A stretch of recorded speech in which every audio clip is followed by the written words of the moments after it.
Hello and welcome to the next level. We are happy to have you this beautiful evening. At least it's beautiful where we are. So hopefully it is not beautiful where you are. So you have to stay inside and watch our show. So to start off, we have some announcements. Actually, we may or may not have announcements. Let's find out if we have announcements. Do we have announcements? No, we don't have any announcements. So uh, we can jump right into things then.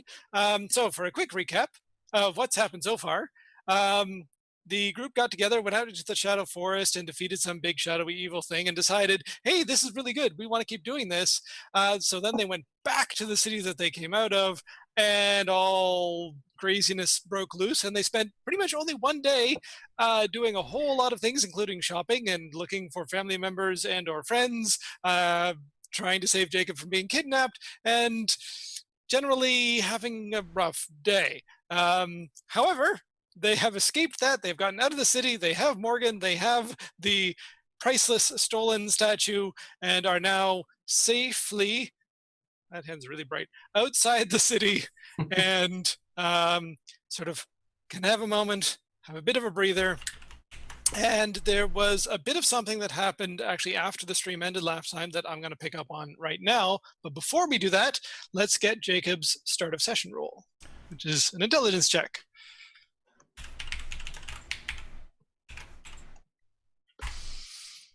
Holy 22. moly! Nice! That is very nice. That's actually going to be a good one. Okay, good. I don't know what I just did. And that's all that I need for that notes. So what happened after the last session is we sort of did a little bit of stuff and then we realized, hey, that should have been in stream. So I'll do a sort of a quick recap of that. But essentially after Morgan got out the statue and showed it to people, sort of this beautiful glimmering illuminated sort of light metal statue, people started to potentially realize that they might have heard of this before, that it's got a bit of a renown and a bit of fame to it. So there was a history check that was made, and Leon, even though they didn't do particularly well on the history check, had realized that she'd seen it before. Hasn't necessarily told the rest of the group that.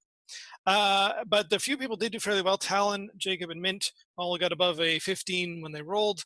And what they realized, what they sort of remembered, the stories that have been bouncing around about this is that this statue was commissioned by the King of Rukin, which was its own kingdom up until about 9 years ago, after which it was conquered by the Moorish Empire. And sometime during that conquering period, the royal family was overthrown. This statue was lost, and people weren't quite sure where it ended up. Well, apparently it has now ended up in your hands, in Morgan's hands, and you have helped Morgan get it out of the city. And it is essentially priceless. I can't remember if I mentioned the rough worth that you thought it might be worth on stream last time, so I'll mention it again. You figured if you found the right buyer in the right circumstances, you could potentially get 50,000 gold or more for this statue. Oh, yes, and thank you, Will, for reminding me. We haven't asked for an offer this week. So this week they're going to be out in the countryside, and maybe eventually not out in the countryside. We'll see how things work out. So what is perhaps a strange animal or creature that maybe they might come across? You can think of anything that might be outside or anything that might be maybe in like a cave environment. I'll give you a bit of a hint there. All right. So, yes, we pick up pretty much where we left off, and Morgan has the statue out. I'm going to say for the moment, you're hidden. You're far enough away from the city. You're sort of hidden behind a bit of a hill, and you're sort of taking this moment to just have a bit of a breather, and otherwise try and get your thoughts and plans under control. Anything you want to do from there?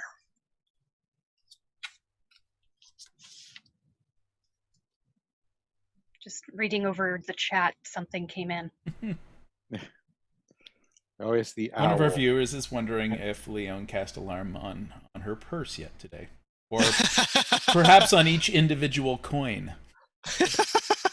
No, because alarm doesn't work that way. I've now got the owl who is constantly observing me. So if anyone comes near me and potentially steals something, they'll have to deal with the owl actively perceiving, as opposed to my not nearly as good perception.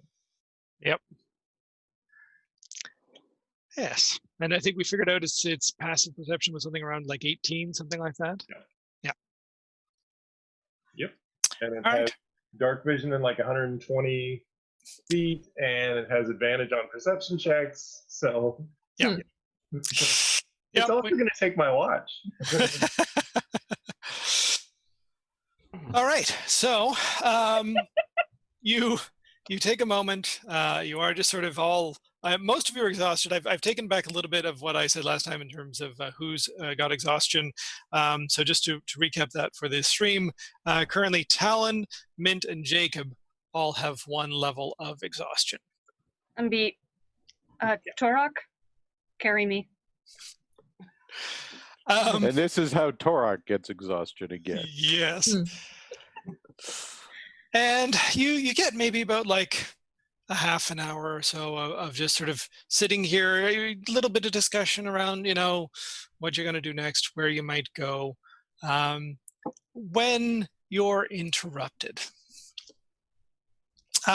You're not necessarily on a main road. In fact, there aren't really a whole lot of main roads that go into or out of Silver Lake. It is sort of in the middle of nowhere, but there's a lot of paths, especially on the western side of the city where you are. There's a lot of paths that lead out to mining camps in the hills, and one of those is not too far away.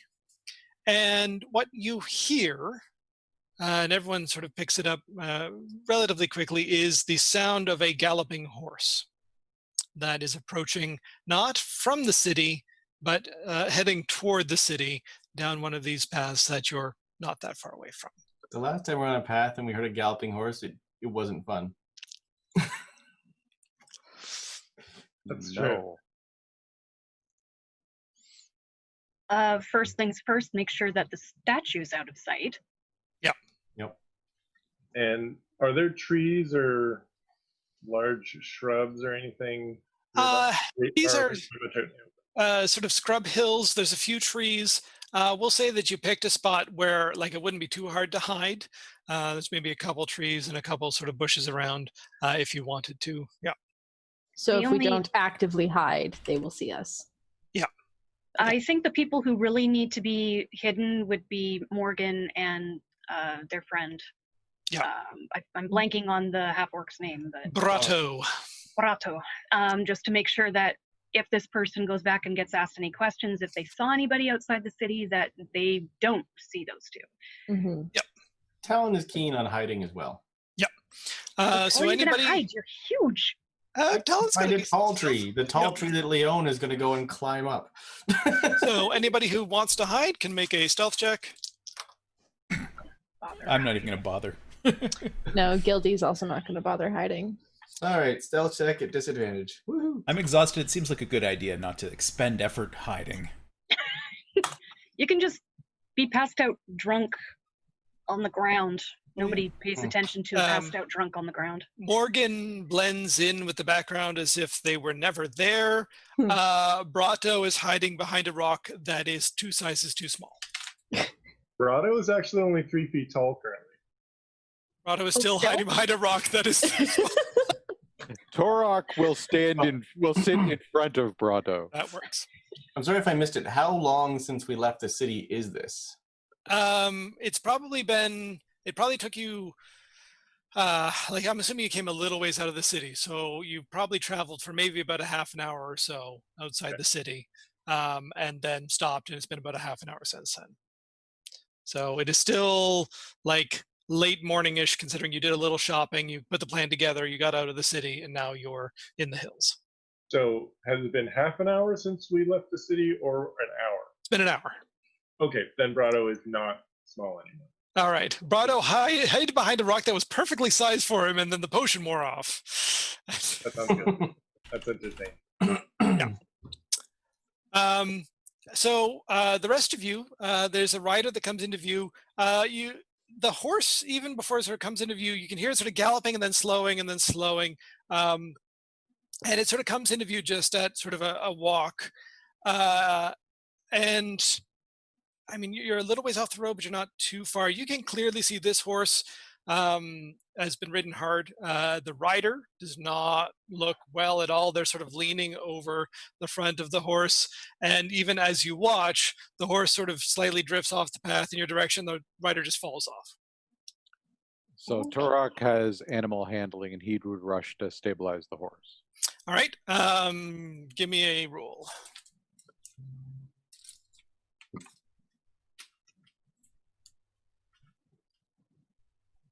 Nice. Yep. You are very aware that this horse is not in good shape. They have been ridden very hard for probably too long. They will need a lot of care to sort of be brought back to health. But they are stable and okay for the moment. Gildy goes to the aid of the rider. There we go. Yeah, I think I'm gonna rush over, but at like a dignified pace, and then poke the rider with my glowing walking stick. Hello, friend. Are you all right? And yeah, the rider sort of like semi rolls over, and just like eyes not really seeing anything that's there. It's like he just, I have to save us. This is help. I mean, in the high fort, we were attacked, and we just yeah, and they're just sort of delirious ramblings for a little bit of time. If somebody would like to make a medicine check. I don't will have make a medicine check. Yes, somebody has medicine. Turok does as well, but we'll allow someone else to do it first. Yeah. Yeah, mine isn't great. Nice. Yeah, Gildy is like, I lay hands upon you.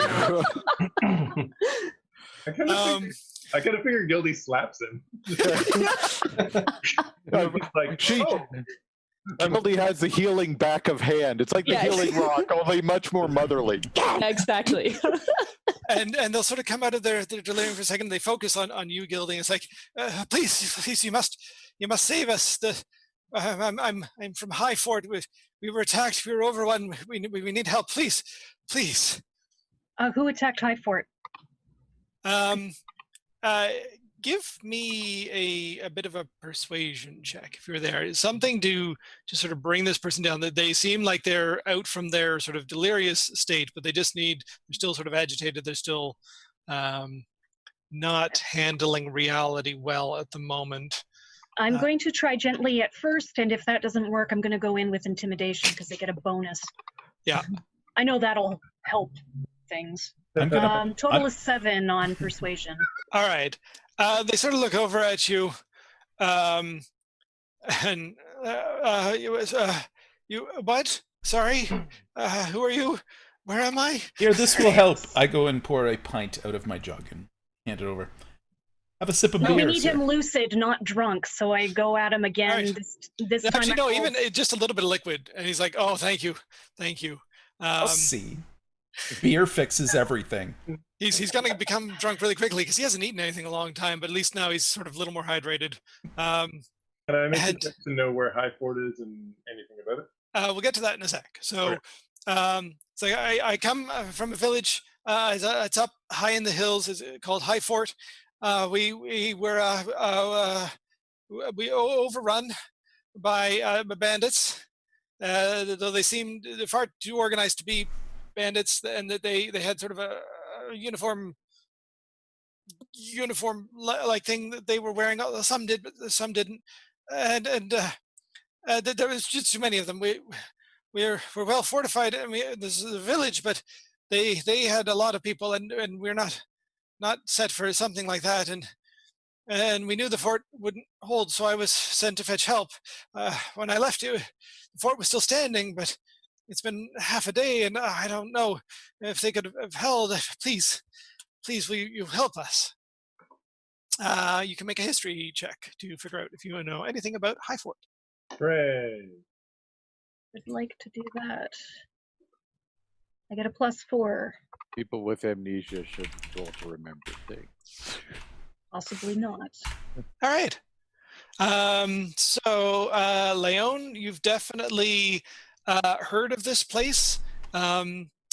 Everyone else is sort of a little vague. You're like, eh. Oh, Torok. No, even with that role, you haven't heard of it. Actually, we'll say you've heard of it. It just well, even the couple days you were in town before you left originally for your adventure, it's a name that had come up, and you know that it's to the west. That's pretty much all you know. Leon, you don't know that much more. You know that it is a mining town that's sort of high up in the hills, very secluded. And again, that's pretty much it. There's not really a lot to know about High Fort except that. All right. Now, in terms of where it's located, are we talking like the little hills that are kind of at the north end of the Kihal River? Are we talking about the Masnuan Hills? Or Oh, no. Yeah, no, it's not that far away. It's in the Delvior Hills. Yeah, it's probably about like 50 kilometers ish away, which would be, if you're looking at the regular map here. I know you didn't get a chance to see that very long, but we can show you a full map of it later on. Yeah, so it's just into the hills a little bit to the west of Silver Lake. Again, 50 kilometers is about half of one of these squares, or 50 miles, I guess, about half of one of these squares on the map. So yeah, it's just that it's relatively secluded and yeah. Right. Sorry, I got east and west confused. So Yeah. it's the Dalvior Hill. Yeah. So it'd take about 11 hours to walk there or so? 11, 12 hours, yeah. Okay. Yep. Yep. And yeah, he's sort of looking at you, pleading. It's like, please, we need some help. Will you help us?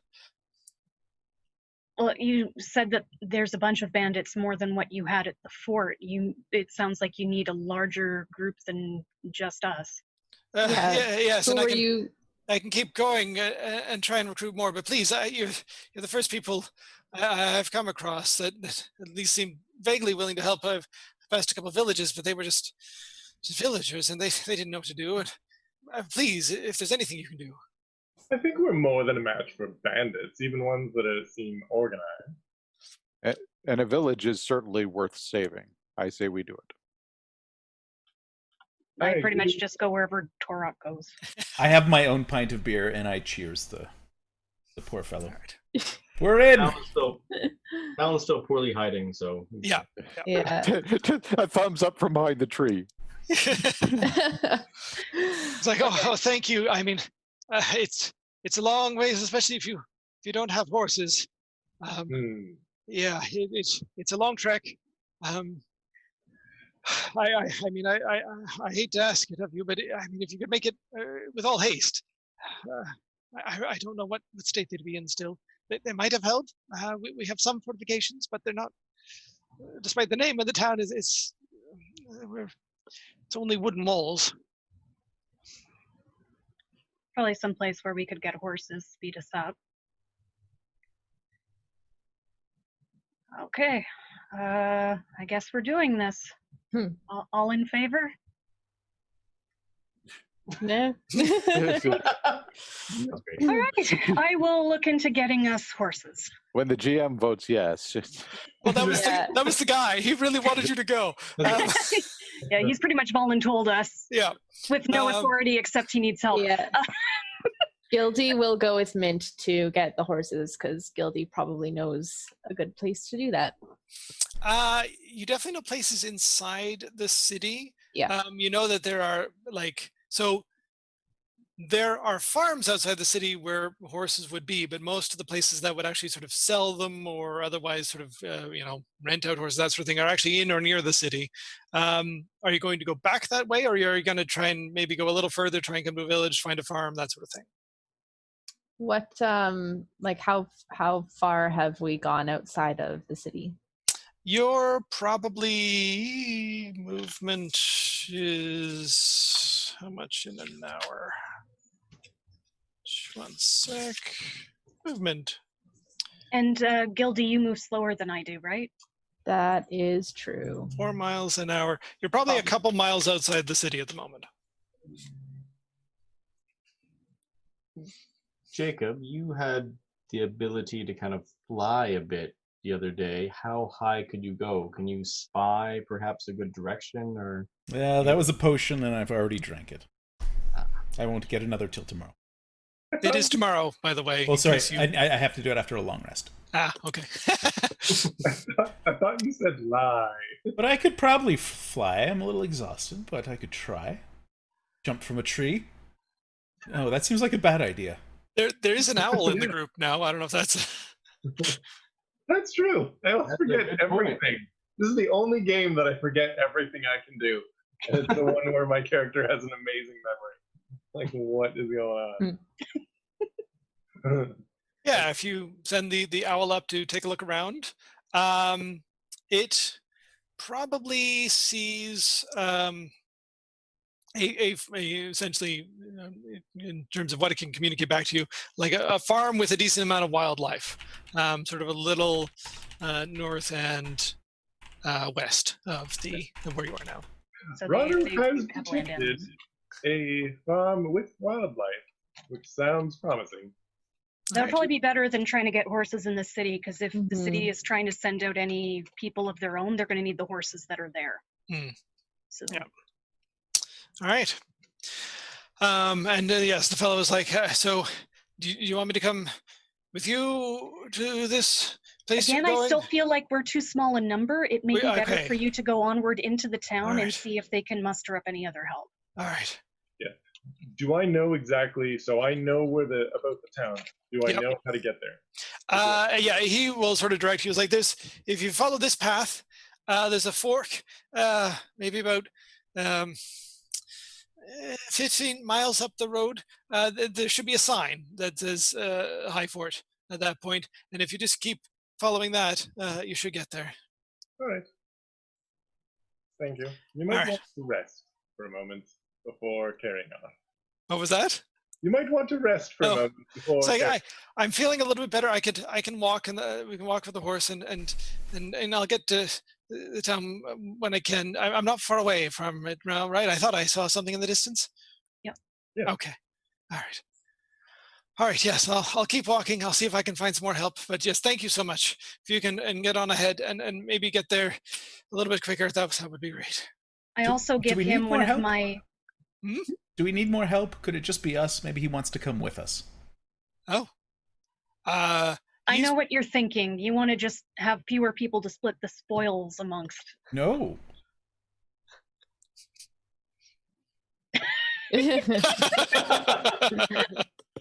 I was thinking the same, not about the spoils, but just do we really need other people? We've defeated far greater threats than. I mean, Brilliant. it could work out that many of our friends from the city could join us fighting, but yeah. I'm sure there'd be lots of people that would love to assist us in any sort of battle. But you know what? We're capable people. I'm sure we could do it ourselves with help from this one. What if we get lost? You might get there faster with a guide. I see your point. Yes. Okay. Yeah. I could lead you there. No, one, he's giving me directions. Two, I know where it is. We don't need a guide.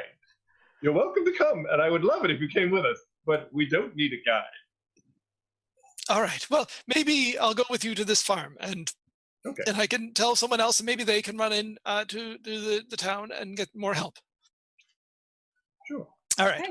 Okay. So you all sort of gather up your things, and 3 people come out of hiding, and he's like, "Oh, Yep. um, and you travel up the road probably about another mile or so, and you come to it's a large farm. It does seem to be, like, in terms of the what you're seeing in the hills, it seems to be mostly sort of big shaggy haired sort of cows, and some goats, but you can ask and see if maybe they have some horses or things to ride as well. You sort of up the winding path to the little farmhouse there, and what would you like to do? I'm going to approach any farm people that I see All right. and basically say, hello there. Good farm people. Um, there's a young man who's out sort of tending a garden that's sort of beside the main farmhouse. It's like, yeah, hi. Hello. What can we do for you? There is a town that needs assistance, and we would like to commandeer some of your horses in order Oh, to get there with all haste. okay. We only really have the two, and they're workhorses. But I could get my dad and see if maybe he'd be willing to rent them out to you or something. Or I mean, I don't know if we could just And sell them like that, but Workhorses aren't necessarily the fastest horses. but they could pull a cart.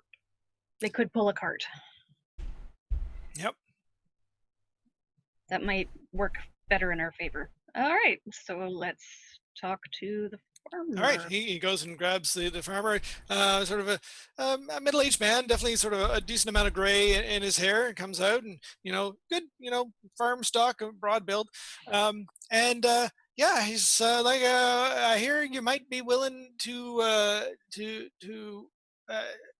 rent my horses. I'm not quite sure.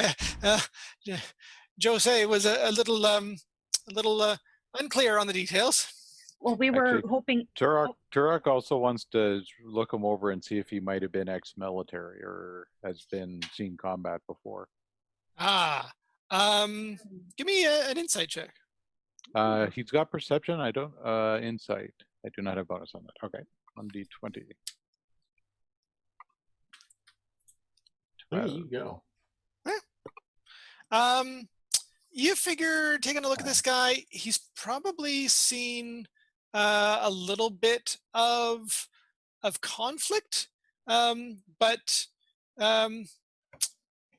probably not like been in an army. Probably maybe did some adventuring, maybe just fended off the the farm, so things were attacking the farm, that sort of thing. But yeah. Okay, so lost track. We were right. Sir, we were hoping to rent your horses. I understand that they aren't necessarily ones for riding, but for work. Do you have a cart that might accommodate us? I might. I do have a cart. It takes things into town. I could probably see what I could do. Yes, and Leon, Yep. you wanted to use your privilege. Indeed. Basically, just say, when it's for a noble cause, we need to rush to the defense of a town, and we would like to commandeer your horses and wagon and to return them after we have saved this town. Oh, okay. Well, that's definitely a noble cause, as you say, and yeah. So the other guy with you was like, please, we desperately need some help. These kind people have said that they'd help, and the town's under attack. And speaking of which, if there's someone you can send into the city, just as a quick message, just to say that High Fort is under attack and could use some help. Like, oh yeah. I'll send Jose out, and he can run to the town pretty darn quick these days. I'll send him a message, and then you can bet someone will come out and help you. But yeah, Leon, give me a persuasion check. Did anybody want to add anything to this before we make that roll? Turok can loan a die or loan an advantage.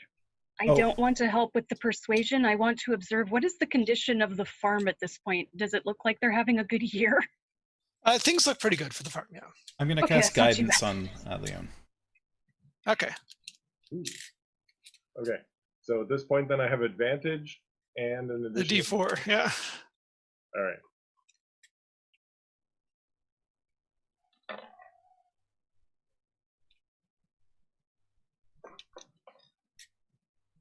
All right, so that would be 18 plus 3 plus 3.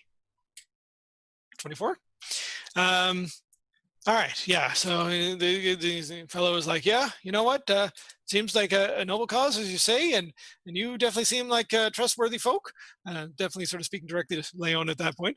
Yeah, I'll get the horses in the traces, and you can use the wagon, and yeah, you just return that to me as soon as you can. You have my word. We shall return it to you. Borrowed wagon. All right. So that's relatively quickly ready. It's a decently large size wagon, so somebody could, like most of you, could sort of sit in the back with your sort of equipment, that sort of thing. Who is going to be guiding things? Who's going to be at the reins? Torok, you have animal I was handling, just right? gonna say, yeah. Yeah, All right. Torok can drive. All right. The Torok's up front, the big dragon board on the wagon. So this is like a vegetable wagon, right? I mean, it's a good size, but yeah, it's meant for hauling vegetables, or this guy's got some cows and goats and that sort of thing. It's a vegetable wagon. Okay. Oh no. What? Hey, I heard that. Leon is riding in a golden throne for herself, isn't she? Leon might prefer to ride on top of one of the horses. No, that's that would be very possible. awkward. The Yeah. wagon, yeah. Awkward? In what state is the horse that the dude who came to tell us? What state is that horse in? If you wanted to move with any speed, it would not be able to go with you. Probably we want to even leave that horse here so that Yeah. the farmer can nurse it back to health. It's considered a down payment on the car, right? Yeah. If we don't come back, you get a horse. Okay. Yeah, so you could be sitting up front with Torok if you didn't want to be in the back of the wagon. No, I do not want to be up front. Oh, Torok is wounded. I am going to be sitting directly behind Torok with my cloak wrapped around me and my hood up, hiding. Okay. I do not want anyone to see me in this vegetable wagon. All right. So you get the wagon moving. You get the horses going. It is going to be a long day of travel, even with the horses. You're moving at like maybe slightly faster than you would at sort of a fast walking pace, but it's still probably going to be roughly about 11, 12 hours of going.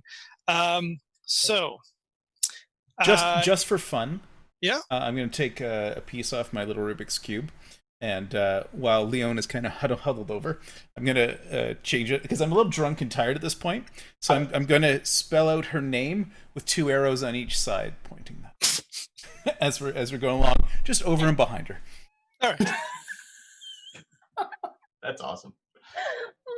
That's not where you were going with it, but that's not where you went with it. But what I thought you were going to say is that when Leon does that and she's kind of covered up, it's like, given like 3 of us have disguise self, we all sort of become. I see. Yeah. I see how it is. No, wait. I'm a little drunk, so I'm helping. So I'm going to put not Leon on that with There big you arrows. go. Yeah, there you go. There you go. All right. And I will Done. not cast sleep on Jacob. Wait, is that what happened to Jacob last time? Okay.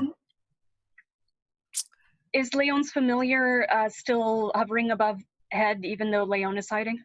They're probably perched on like the wagon somewhere. I figure they're just flying around, kind of keeping okay. an eye on things, noticing that. Yeah. And then the knot is added, and then I'm like, right, fun.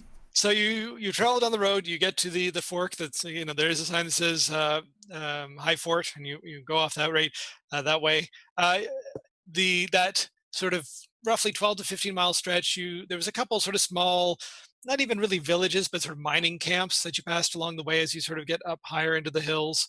And once you get off on this one, you start to lose sort of most things. There's like maybe a little village over there or a mining camp or something, but they start to become sort of a little more distant. You're heading up into fairly rough, fairly barren, sort of craggy hills at this point. And you get to the 8-hour mark. And again, for some of you, this is just traveling today, and for some of you who have been up most of the night, you're already having sort of a bit of a tough time. So, Well, I was gonna ask, because like, yes. how can we rest on the wagon while we're going? A short rest doesn't undo exhaustion. No, it right? doesn't. It's not You can just say necessarily no. the best It's all right. conducive to, yeah. Here's what I'll say. Here's what I'll say. Give me a Constitution saving throw for anybody who wants to try and rest on the wagon. Can Turok roll to drive smoothly? That would be slower, and then it would take longer. Fair. It's the avoiding bumps roll. Oh man, I just realized I've been rolling way low for my intelligence. I had a +6, not a. Con is similar. Go 13s. All right. And Mint, did you want to give it a shot? Yeah, I think I would like to give it a shot. Let's see, +3. 13 at least means you probably didn't make it worse. Oh, there you go, Mint. Nice. That's my first big roll of the day. Nice. Am I able to trance without the difficulty people have with sleeping? I mean, you've had a long rest. You can try to trance if you want, but it would probably be about the same sort of thing. All right. You can trance if you want to. Constitution. I was saving thinking throw. this. I know. Yeah. Oh no, mine's only Constitution saving throw. +3. I only got 11. Good I saw what I did. Okay. Did wrong. All right. So Mint, yes, you are able to recover and rest. Unfortunately, Talon and Jacob, you are not. Leon, you're rolling twice. Trying. Oh no, it didn't show me that I had. All right. But yeah, Leon, you got a 15. You are able to trance if you would like to. Yep. All right. So Talon and Jacob still have 1 level of exhaustion. So after about 8 hours of traveling, however, and it starts to get dark, you can still sort of see the path good enough that you know where you're going.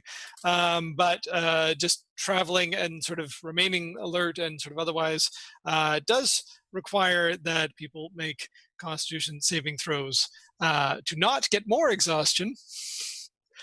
So can I get to the first round of those for the roughly 9-hour mark?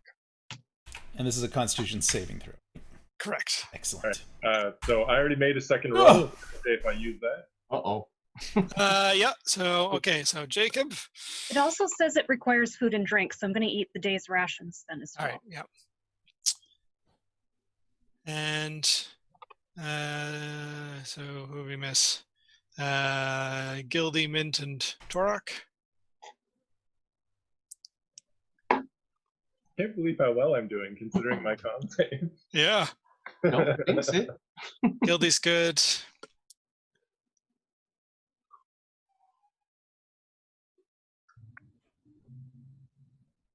And Mint and Torok, can we get a saving throw from you two?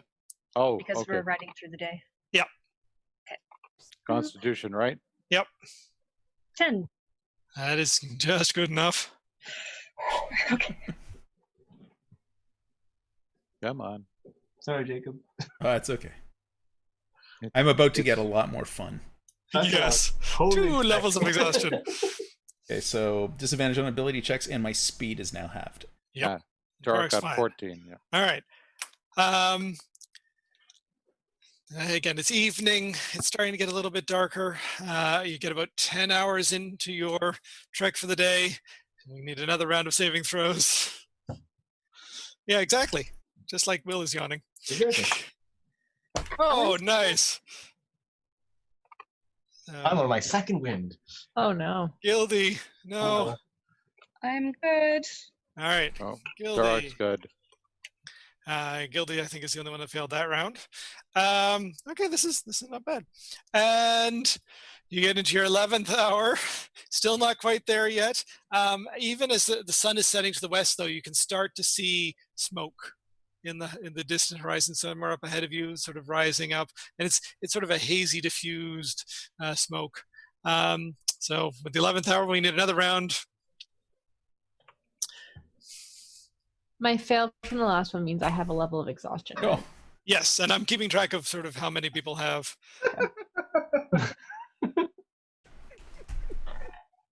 So currently I'm not exhausted? Currently, you are not, I believe. Yep. And I When I think fell every- as- and Yeah. I just got my 3rd level of exhaustion. yes, you did. Oh no. Disadvantage on attack rolls and saving throws now. Yep. Yikes. Means that 12-hour mark is going to be really fun. Mhm. All right. And yeah, you just around the 12-hour mark, you crest a hill, and you see below you. So there's another hill sort of rising up, but sort of between that hill and you, there's a town nestled there. Wooden walls around it. It does look like the walls have been burned or sort of torn down on one side. Parts of the village are burning. There are bodies around outside the town. It does not look like a pleasant scene at all. And since we are entering hour 12, we'll get one more round of saving throws. So even those of us who were able to get a long rest or effectively a long rest were still making Yeah. these saving throws? Oh, and actually, so technically you wouldn't have been able to trance again because you could only benefit from the benefits of a long rest once per day. So yeah. Okay. I hate to ask for Jacob, so he's at disadvantage for this one. Yep. Oh yeah. So Torak, Gildy. So 10. Oh. He did 10 before already. Oh, okay. So that's 4 for Jacob, 2 for Gildy. I'm on level 4. Yep. Okay, my hit point maximum is currently halved. Yep. All right. So what I've got at the moment is 2 for Gildy, 1 for Talon, 0 for Mint. Wait, 2 for Gildy. Yep. I just rolled the 17. Yeah, but you'd had some other lower rolls before, I believe. I thought I only had 1 low roll. Maybe I missed. Sorry. See, Jacob, 19, just- Torak. 15. Oh, sorry. It was 2 for Torak, not for. No, no. Torak said none. Torak had the. Oh, jeez. Okay. I've had one. Oh, so yeah, Torak had an 11. Yeah. So that was. Oh yeah, I've got 1 for Tor. Gildy should only have 1. All right. So. What's the DC of the check? This is hour 12, so it's 13. Okay. Oh, okay. One level of exhaustion. So yeah, I went to Torak, and Jacob had the 10. Yeah, and then the previous hour, Jacob and Leon. Yep, I got those ones. 2 more fails, Yeah, no. and I'll die from wagon Yeah, riding. so Gildy, yeah, I know. I was looking at when I was planning this out. I'm like, ooh, if you hadn't had the wagon, it would have been sort of even rougher still. And I'm like, if you're walking along, you could just die from walking today. I'm like, hopefully it doesn't get to that point. Yeah, so Gildy had the 4, but I think that was the only fail Gildy had. Looking back. Yeah, I had a 4 and All then right. a 15, then a 19. All right, so yes, 1 for Gildy, 1 for Talon, 0 for Mint, 1 for Tor, 4 for Jacob, 1 for Leon. All right, Jacob is not doing particularly well, especially after being kidnapped last night. It was really rough, and not handling things particularly well today. But yes, you get down into this village. There we go. Yep. So yes, parts of the area are on fire. Some of it is sort of burned out and just sort of ashes at this point. There are, like, as I said, there's bodies sort of littered around the outside, and as you sort of draw close, you can see that it's not that they're necessarily wearing a uniform or that they're all wearing the same thing, but they all sort of have similar colored sort of cloaks or clothes. These are the ones sort of outside that would have been potentially the bandits. And as you get to sort of the gates have been sort of bashed down. It looks like that there's been fighting in the town itself. And sort of you pass, through the gates. You're sort of looking around. You're not really seeing many people that potentially are still alive at this point. But just inside the gates, you sort of stop for a moment, and there is sort of a group that are sort of huddled there. There's a woman who seems to be doing well, who's sort of tending a bunch of people. And she's got sort of a small like hand cart, and maybe there's a mule sort of with it, that sort of thing, that she seems to have some items with, and she's taking them over and giving people some potions, that sort of thing. You figure sort of at a rough count of just looking around at sort of the village and what you saw outside and that sort of thing, you figure roughly between sort of the villagers and defenders of the village, there's probably about 300 or so, just from sort of counting houses, counting sort of people that you can see. It seems like a lot of those have fallen, and some might still be, not doing so well. Of the attackers, there was probably a good, you just figure sort of the people outside and even some you're seeing inside, sort of, it seemed like the attackers were sort of on a straight path somewhere once they got inside the gates. You figure there's probably at least like over 150, just of the bodies that you can see around. Yeah. What would you like to do? Sleep. So, sorry, have we gotten a sense of how many attackers there are? Of the sort of dead attackers, again, there's there's probably over 150 that are just around. You don't see any live attackers. You don't see anybody really moving around at all at the moment in the village. So there's no fighting currently happening? No, not that you can see. Okay. I'm going to get Ranu to kind of do a...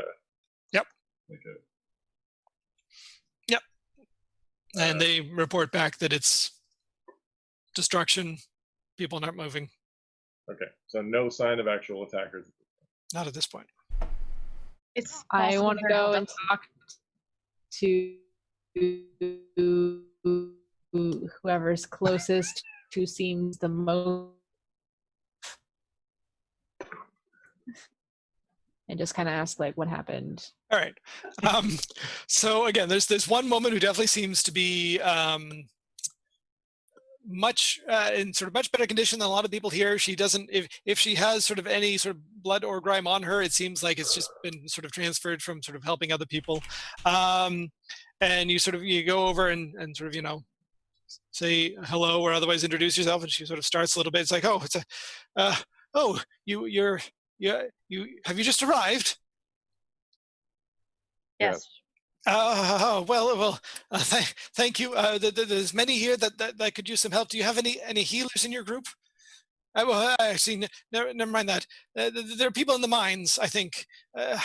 It's been hard to tell. Some of these people are not doing so well. I got here after the attack. I don't really know what happened, but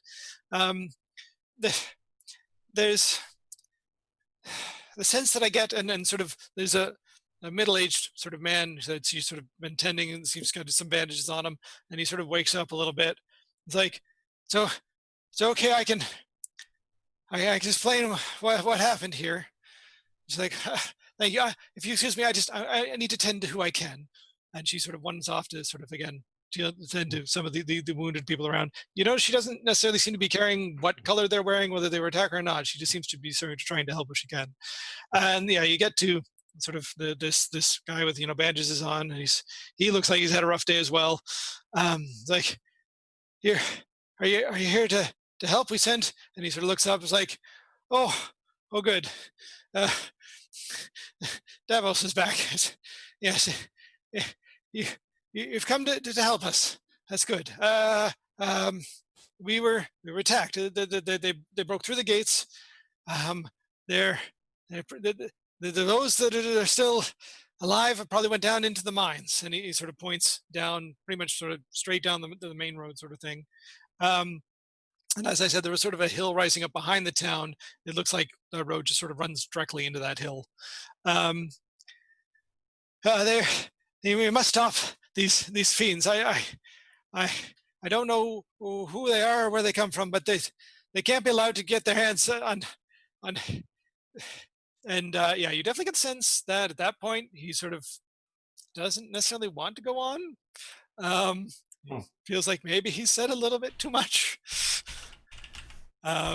Yes. What do you do? Are there any attackers, like any dead attackers nearby? Oh yeah.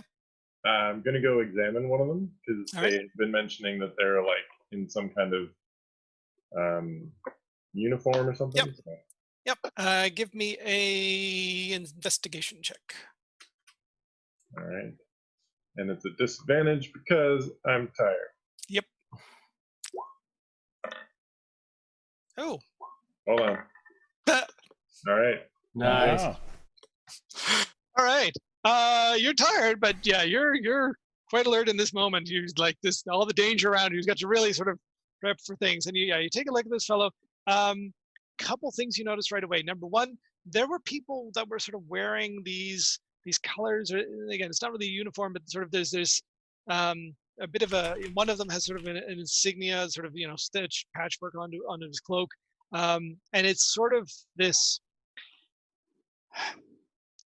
It's sort of like a ball of fire, but there's sort of smoke, like darkness coming out from the middle of it. And you, again, you weren't in town for very long, but while you were in town, you heard tell of a group that, probably Rindell told you to, generally stay away from these folk. They're a little crazy. And it's a cult of the fire soul. And you recall sort of being, hearing this, they generally wore this sort of either black or red sort of coloring. They might have that insignia on them, and that's definitely with that role. You're like, these are fire soul people. Yes, and anybody else wanted to try to speak to the fellow about what he didn't want to say? I'm going to just lean in close to him and say, if we see them with something that they shouldn't have, that doesn't belong to them, would it be better to destroy it than to let it stay in their hands? No, you can't. Then it might be worthwhile to tell us what it is so it doesn't accidentally come to harm. He sort of looks around and is like, there's no one else who can help us. I guess it has to be you. So at this point, actually everybody can make this perception check as well. I hadn't gotten around to describing what some of the defenders look like, but we'll see sort of what you notice. Can I make one for myself and my familia? Sure. Oh. 19 for Rock. All right. Talon, did you have advantage on that? Or were you just making two? Well, I have disadvantage because I'm exhausted. Oh, right. Same. It's all disadvantage. Yeah. So I'm taking the lower of these. Okay. Yeah. So 13, 19, 16, 12. All right. Oh, natural 20 for Leo. Yeah, except I have disadvantage. 14. All right. And my familiar. Yeah. So they have.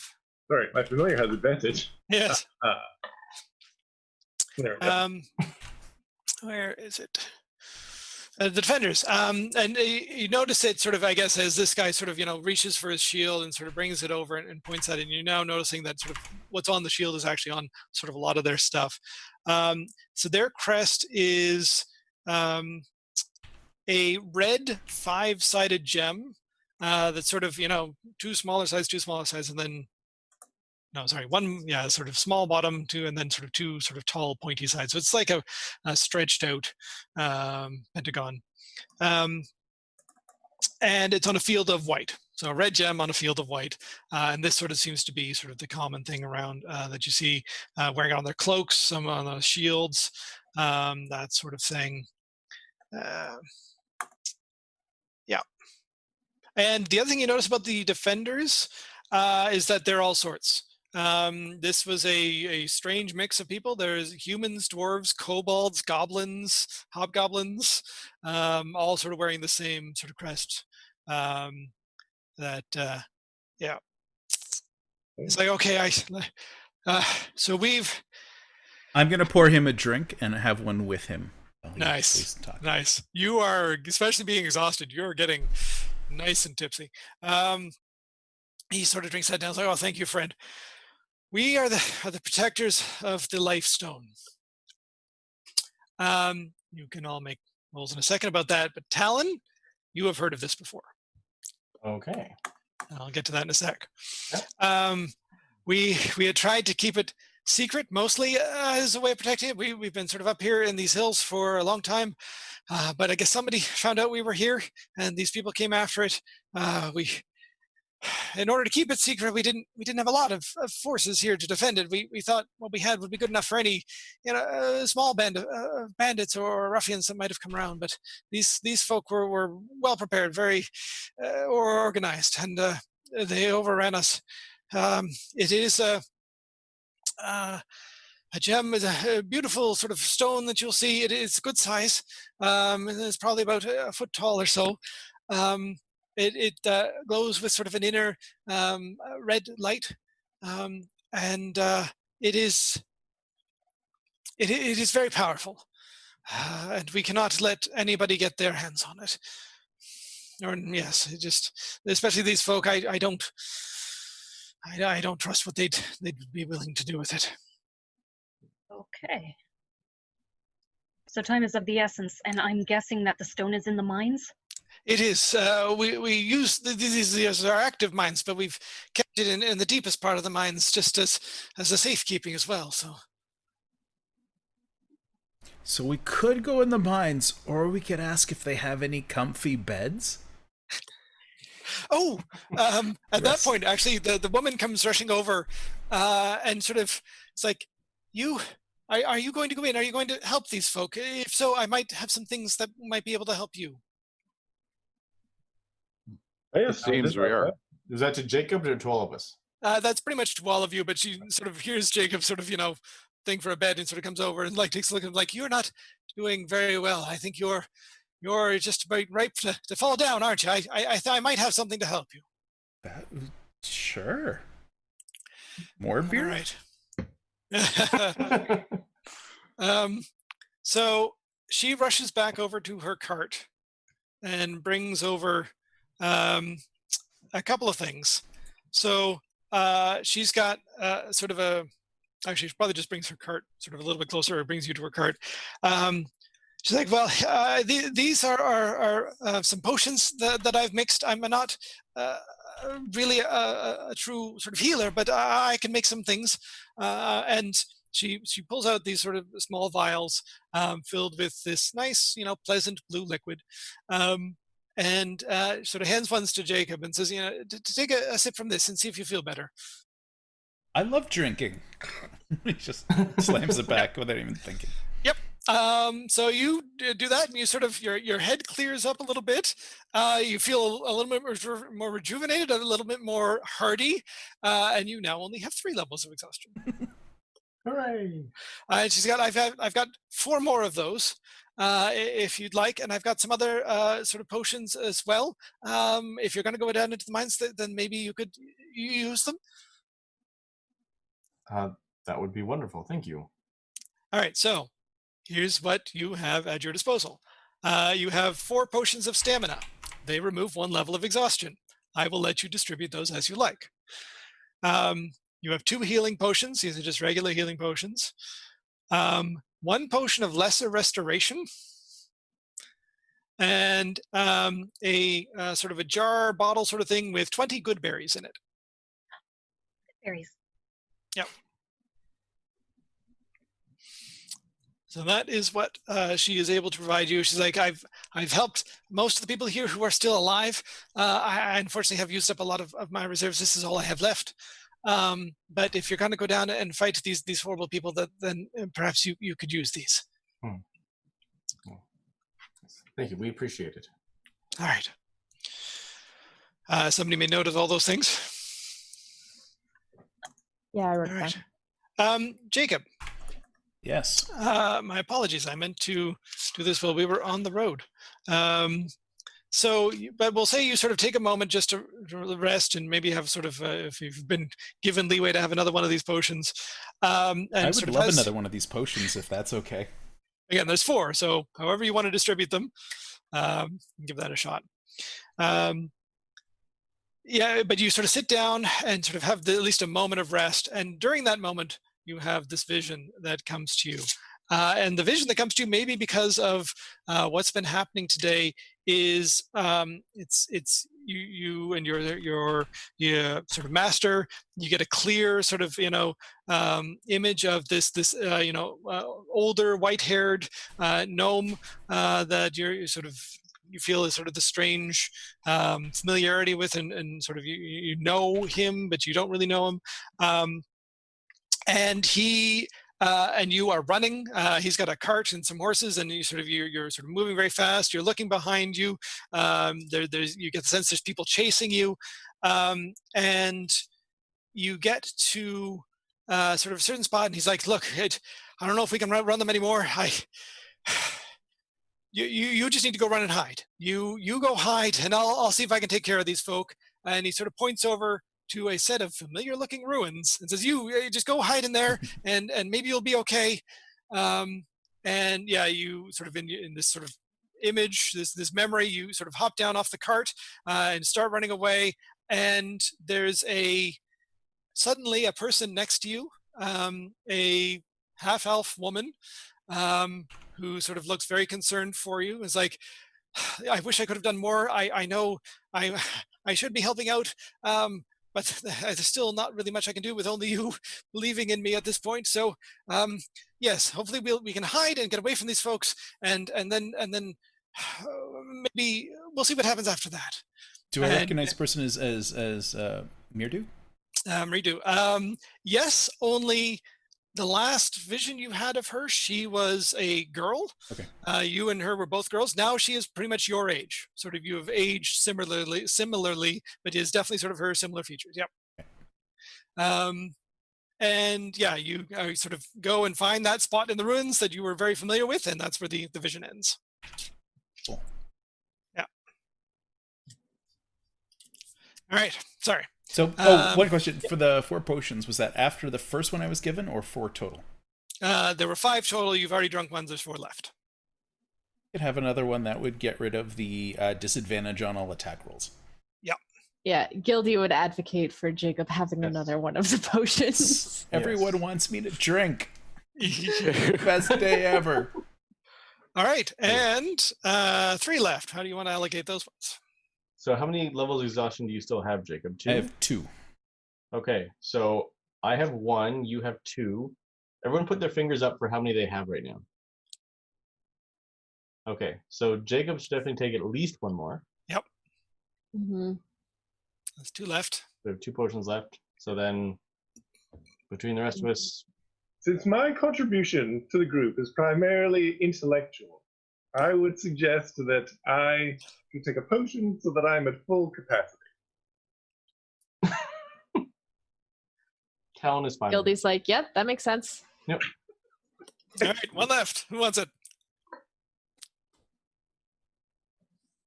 Who wants to have... Scissors, lizard spot? No. Yeah. Who wants to not... who Or thinks who's they'll be using a lot of skills? Yeah. I would nominate for Gildy, who has the swift bow and can take multiple turns per round. Well, this would only be skills, right? You only have 1 level of Skills, not exhaustion, attack. which is This just only skills. does it to skills. So. Yeah. Yeah. Yeah, Turok is swing object. Skills are not going to be his foray. Yeah, who thinks they might need to use some skills? I think I have very similar skills to Leon, so All right. I would not. I mean, I've got like intimidation and that kind of stuff. It goes well. It works every time. All right. I don't know. Great. Wait and see, Yeah. and yours is a little bit later if you want, or... Yeah, that sounds good. Yeah. All right. Yeah. Sounds good. All right. So, you sort of get these. You get the other potions. You head into the mines. Can I make a religion check for the fire souls and a history check? Oh, right. Yes, the stone. The stone. I forgot about that. Okay. So, quickly, Talon. Without a roll, you have heard of this before. You heard it in your original home with the elves. Okay. And all you really know or remember was that it was sort of spoken of with some reverence. Okay. And yes, anybody else who now would like to make a history check can do so. And see if perhaps you have heard of the Life Stone. I can do a history check. Hey, Jacob. Oh, Now I start rolling poorly. Mint. Interesting. All right. Um, I have allegedly heard of this thing, perhaps. Mint, at this point, is the only one who maybe has heard of it. What have you heard?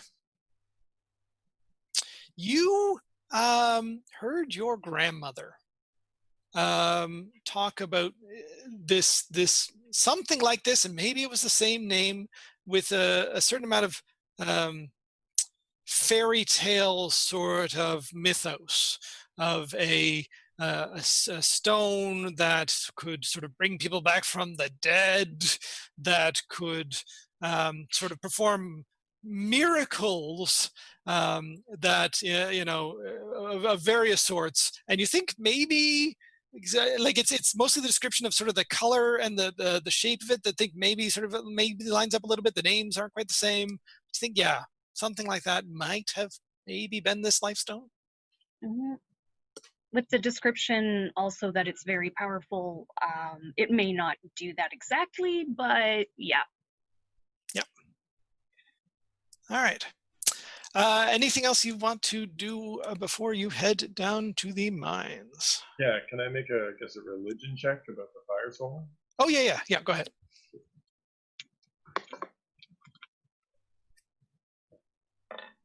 Yeah. 13 is not bad. So what you know is pretty much what you learned sort of from people in Silver Lake. It's a cult. It's a relatively new cult. Only sort of came about in the last 2 to 5 years or so. And no one really knows a whole lot about what the fire soul is or what they worship. Living in the world that you do, where sort of there's new ascending gods all the time, it could be some new ascending god that just other people aren't aware of yet and has only sort of been kept insular in the cult, but that's pretty much what you know at this point. Okay. Sorry, that roll would be good enough to also know that the potentially dangerous thing about them, and I'm just going to bring up my notes here really quick, is sort of what you've heard, and the reason why maybe Rindell's told you to stay away from them. So their sort of mantra, their motto, part of what their cult stands for, they recruit from sort of the downtrodden, the weak, the beggars, the people who are not who are sort of disenfranchised in society, and they sort of believe in the weak shall overthrow the strong, and the wronged shall wreak vengeance upon the wrongdoers. Sorry, the reason I'm chuckling was because I was considering maybe we could pretend to be them, and then you're like the downtrodden. I'm like, no. No. My fancy clothing, and they'll be like, "You're not one of us," and I'll be like, "No, I'm not." Okay, so you head down to the mines. There's a sort of relatively small mine entrance. Again, there's some more sort of guards and sort of some of the attackers around this as well. You can feel sort of a gust of some warm air sort of come out from the mines, and a bit of a sulfurous smell. And as we enter, Turok's comment is, why can't they ever be lightning cults? Why always fire? The other thing that I'll give you for Leon's role is, they also tend to be a bit fanatical. So the people who have interacted in the city are sort of a little wild, a little interesting to deal with. All right, so I'll bring up the new map. Now, if you are looking at Roll20, you may notice you have a bit of a weird aura around your character. I have given you sort of what your dark vision range would be. It makes it very interesting for me because I've got all of them overlapping and I can sort of barely see the map at all. But that means, and I figured this out when I was looking the other day, everybody except Torok does have dark vision of some sort, if Jacob is using his goggles. So Torok, you are heading down into a cave in darkness. What did you want to do about that? At this point, Torok would light a torch. All right, then I will give you. So I have like a walking stick. Yep. Which glows in a 5-foot radius. And I'm going to suggest to Torok, before you light the torch, by all means, use this to light your way so you can see. And then, and I hand him the bottle of light. Mm. And then you can use this so that you can see once we encounter trouble. It might be a good idea to have some semblance of sneakiness. I can't think of words. I can never think of specifically out of it. That's right.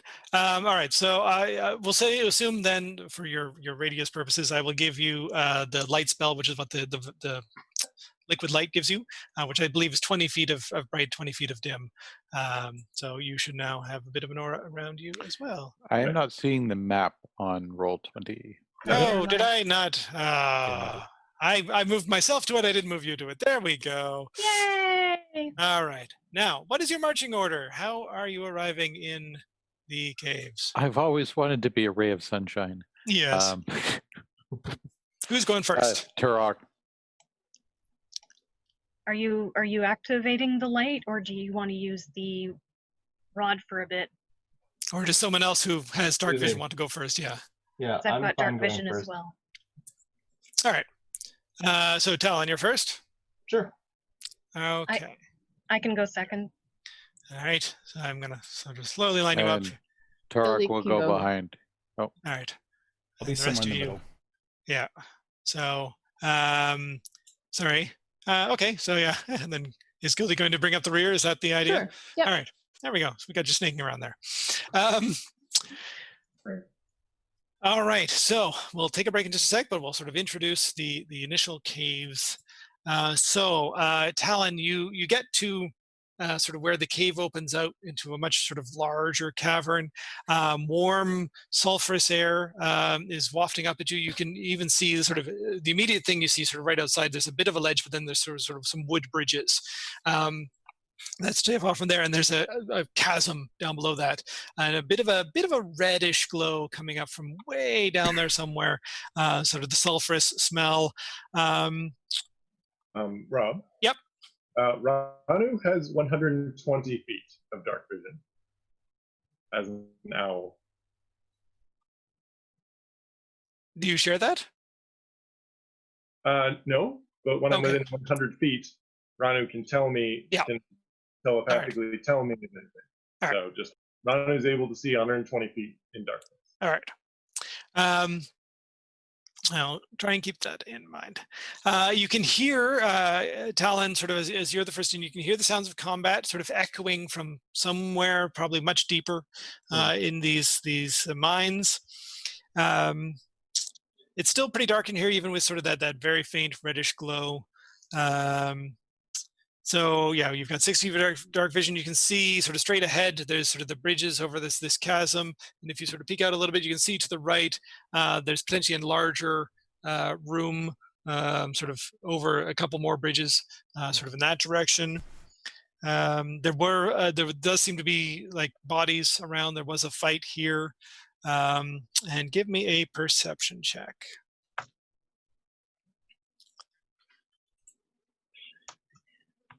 Nice. Oh, 10 because it's disadvantage.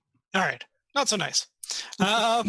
So you look around, you can see sort of there's again sort of across the chasm, again there's sort of bridges placed here and there. You can see sort of rocky sort of rises and outcroppings in different areas. You think, well actually you might not think. Give me an intelligence check to see how you think. Oh yeah, why do we have him out front? He sneaks and he's got dark vision and... Yeah, I don't think. Okay. So 8, yeah, not great. And what was I going to? That was I thinking just the other moment. Yeah, No. it's not coming to me. Anyway, a stealth check. So assuming you're sort of sneaking into the caves, how does that go? Not well. Okay, so yeah, you sort of walk into this area, take a look around, like, yeah, it's nice and safe here. There's some bodies over there, but it's fine. And at that point, there's some arrows that come whizzing out of the darkness at you. We will all roll initiative, and that will happen after our break. So we shall see you again in just about 5 minutes or so, and we shall see what happens to Talon and the rest of the group in these mines. All right, take care and be back soon.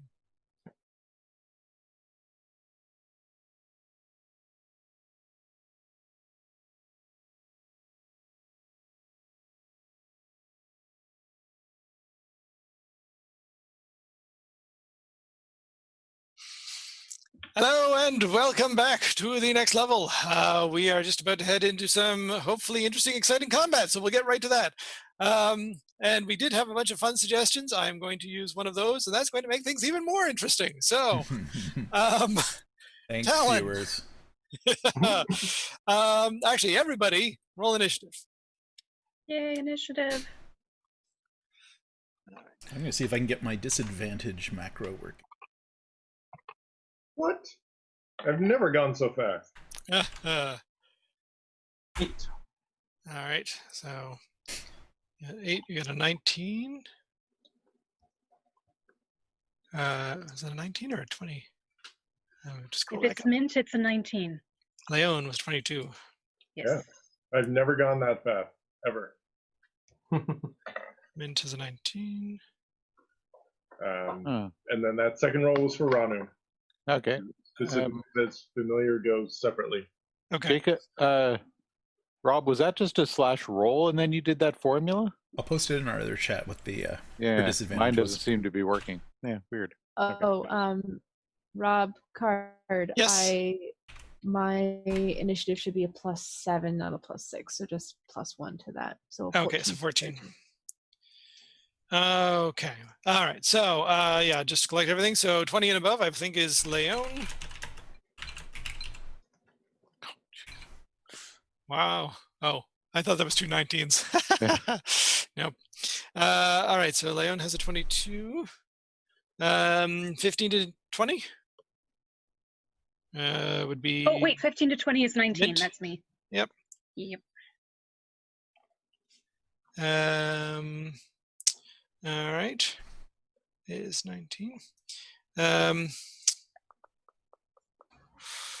Let's break this up a little bit. So, did anybody actually get a 15? I don't think so. Okay, so.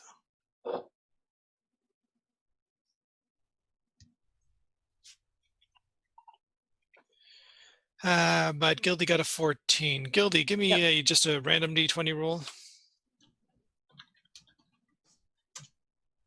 Okay.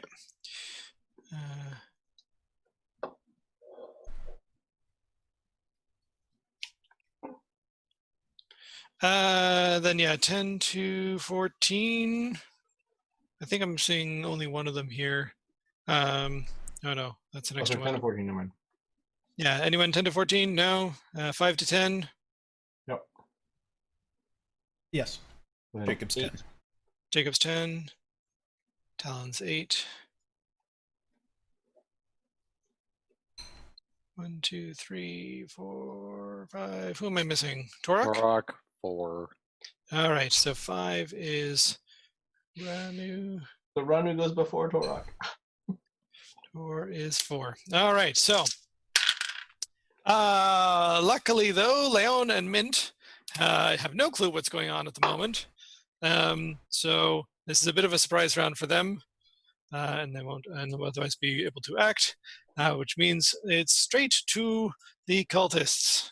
So is Ranu not able to communicate with me what they can see before this happens? They wouldn't be able to see it. If they're back in the tunnel, this is coming sort of from off to the side, they would be able to see sort of a picture straight ahead and wouldn't be able to see it. So my view is blocked by Talon then. Yeah, assuming Ranu is with you and you didn't send them flying ahead. I mean, I was hoping to have them kind of near the front so that I have eyes in Right. front, but that's fine. I mean, we can just say that Yeah. basically Rana was back with me, and now I'll be sending them forward to be All right. like, oh, what is going on? Why are you with me? Okay. Oops. So, Helen, what is your AC? 16.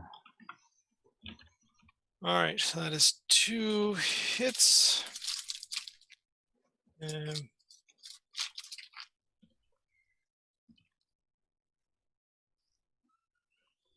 Ouch.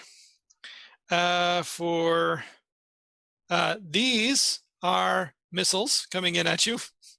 Yes. Oh, I'm aware. I was just waiting. Yep. Okay. So I will use my reaction to deflect one of them if All I right. can. Yep. So it is 7 and 9. Well, I'll Yeah, do it but- for the first ones, whoever the first one was. All right, so 7. So you just need to roll a d10.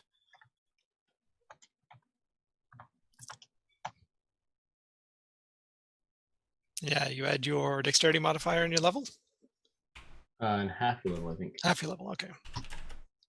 So Yep. 13. You easily deflect that one, so you only take 9 damage. But yeah, what you see is sort of a bunch of people hiding behind some of the rocks. They were actually sort of relatively hidden and sort of popped up a little bit. They had sort of just their eyes above it and had seen you. But they popped up some crossbows, some light crossbows, and fired at you. So there's 2 of them that are sort of diagonally directly across the way. I don't know if you can see my line here, but sort of, yeah. There's the 2 here. Mhm. And then there's another 2 down here that are also firing at you. So the yellow guys are firing at you. That's sort of what you can see at the moment. Yeah. Did Talon reduce the damage on one of them to 0? Yep. Nice. Yeah, I'm not using a key right now to throw it back. All right. That's good. Oh. All right. But yes, we'll just go down to Talon. So yeah, essentially you get to act next. You can sort of push yourself back into the cave and sort of force everyone back a little bit to hide and regroup, or you can do something else and otherwise act this round. I'm going to charge towards the first one that I see. Okay. Give me just any roll. I'm looking for an odds or an even. Even. All right. So luckily, those are the ones you actually can charge toward directly. So you pretty much head directly down as far as you can go. So your movement is what, 40? Yep. Are you going to? They're more than 40 away. Did you want to do anything to get there quicker, or just stop at 40 feet? So remind me of the mechanic for charging in 5th edition. I don't know if there is one. No. There's the only real charging mechanic is with a feat. Yeah. Okay. Yeah. So you essentially you can move, or you can double move and get there, but then you wouldn't be able to attack. I think you can use a key point to use Step of the Wind to get there with a bonus action. Then you would be able to attack. I will. I'm going to go. I'll use double my movement just to run, so I'll end up, I guess, here. Does that make sense? Yep. And then I'll use a key point to dodge. For. All right. So yeah, you get in there and dodge, and I will expand out things you can see. So.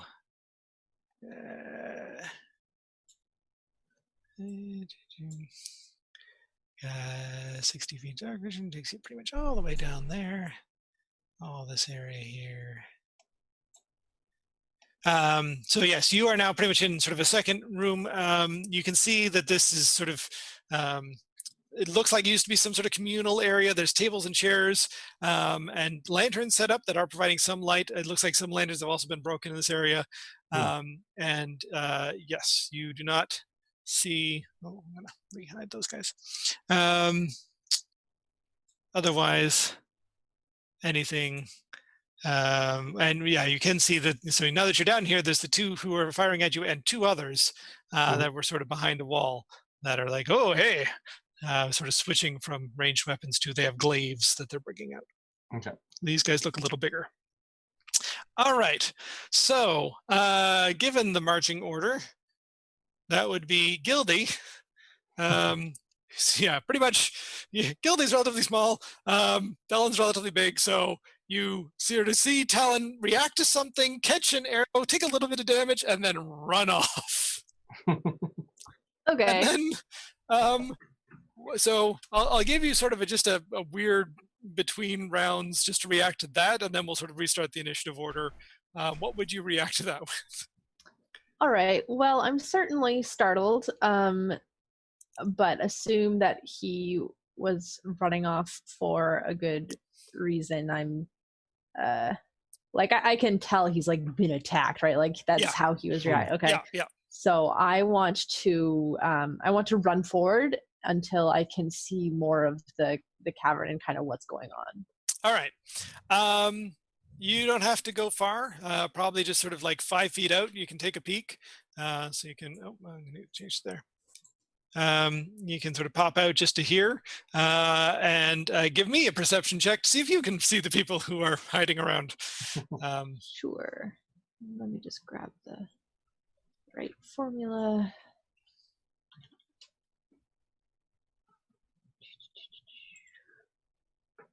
And then... That was my icon you just moved, Rob. Oh, sorry. Yeah. I was no, not Gildy. Gildy's in the back. Never mind. Yes. Sorry. Does this still count for me, or were you talking about Mint? I was talking about Mint. Okay. My apologies. That's okay. I will wait. You were the small one standing behind Talon. What would you do? So did you want me to roll perception then, or? Assuming you want to go out, or otherwise, like seeing Talon potentially get damaged, you could also sort of hide back in and sort of let people know what's going on. Or you could run back out and come back in, and yeah, it's up to you. He's just been very impulsive and just run off into danger, not knowing how many enemies there are. Yep. Talking being a free action, I'm just going to say, like, Talon seems to have taken a hit. He's gone off after whoever hit him. I kind of want to roll to see what I see in the room from here. But I can probably see in what direction Talon ran, right? You'd have a little trouble seeing Talon. There's a bit of a sort of a sharper corner there. If you took a 5-foot step forward, you could definitely sort of see much more. Yeah. You'd still have a decent amount of movement to sort of come back if you wanted to. Yeah, I think I'm going to take a step out. Yep. So you step out. So yes, give me a perception check. Okay. Yep, that is good enough. So you can see the two sort of figures that are hiding sort of down in this area behind some rocks, and you can see where Talon went and sort of some others hiding down there as well. Okay, and we still have no idea what's along the cave wall going off to our left. Correct. Okay. I don't want to leave Talon alone, so I'm going to suggest that Torok come with me, and perhaps the others try and maybe figure out what's going along the cave wall if we want to split up. If not, they can follow us as a group. All right. But I'm going to start following Talon. All right. So I'm going to sort of jump back into initiative order. So you jump out, you say that, and we'll sort of continue yours in your initiative order in just a sec because you're second. But we'll let Leon, who's sort of at the back of the line, you have heard this, you have more information, you're at the top of the initiative. What would you like to do? Okay. Was Ranu able to do anything last round on their initiative? We'll say that, yeah, Ranu was able to sort of at least move forward. And I don't unfortunately have a thing for Ranu. I had forgot to get in one. So let me see if I can quickly find, I know there's some animals in here. Cat, deer.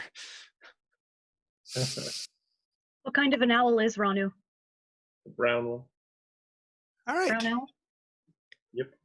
Yeah, I didn't want them to be like a white owl that's going to stand out and attack. So they're a brown owl. All right. Well, I've got dead fowl. That's the closest bird I've got. Oh, no. I think I've got something I can create. All right. So yes. So assuming Ranu sort of did move up last round, you can give me a perception check for Ranu. Okay. Cool.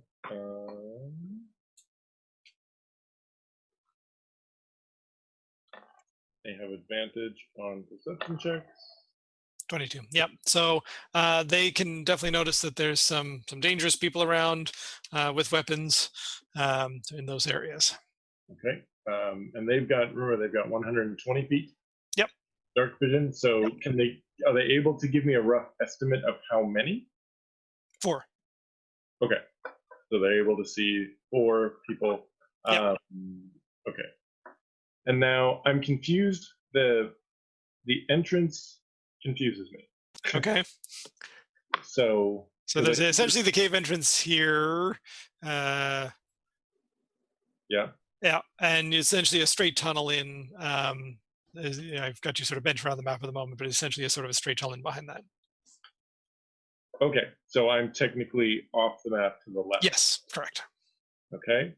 And then there's a path that for me would be going forward, and Yep. then a path that would go to the right. Correct. And then is like this dark space here, is this? That's cavern. Yeah, that's a Okay. crevice that goes down. That's cavern. And then this stuff is like bits that are kind of Rock. Yeah. rock that are up a little bit. Yep. So presumably these 2 guys over here are hiding behind this rock. Yes. That's why Talon couldn't run to these guys. Not as quickly. Yeah. Okay. Cool.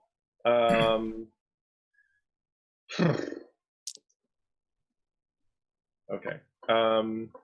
Then assuming that Ranu is near where Mint is.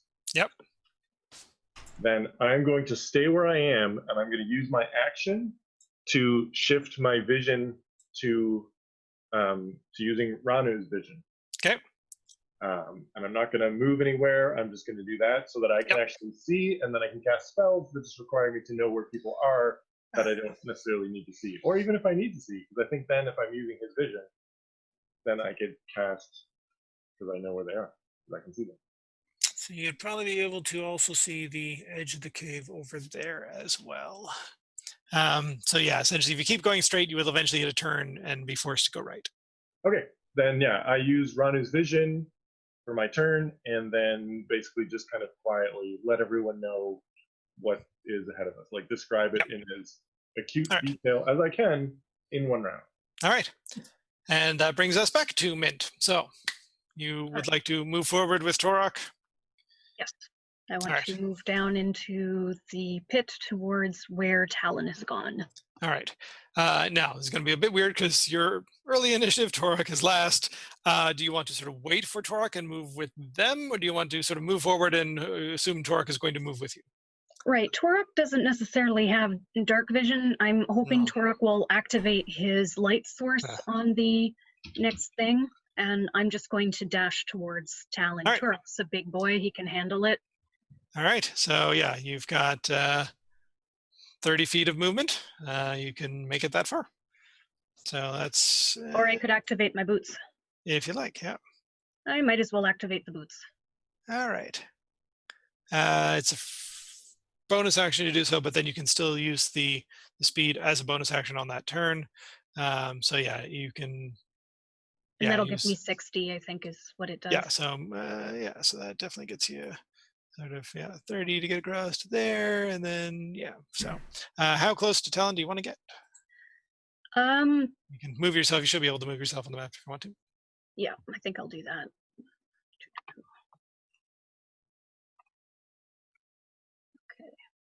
Ah, things are expanding. Okay, there we go. So each one of these represents 5 though, right? Yes. 4. And then the diagonal doubles every other, right? Yeah, so every second diagonal you take is 10 instead of 5. So I can get there pretty easily. Oh yeah. So I'll just do that. All right, I'm backing up. Mm-hmm. All right, so without seeing sort of any other people coming through, the cultists, so these two this guy here. He's got a sort of crossbow, but he's got someone right in his face now. So he's going to drop his crossbow and draw out a sort of a scimitar and attack Talon successfully with a 22. No, that's with disadvantage. That's with advantage? Disadvantage, because I'm dodging.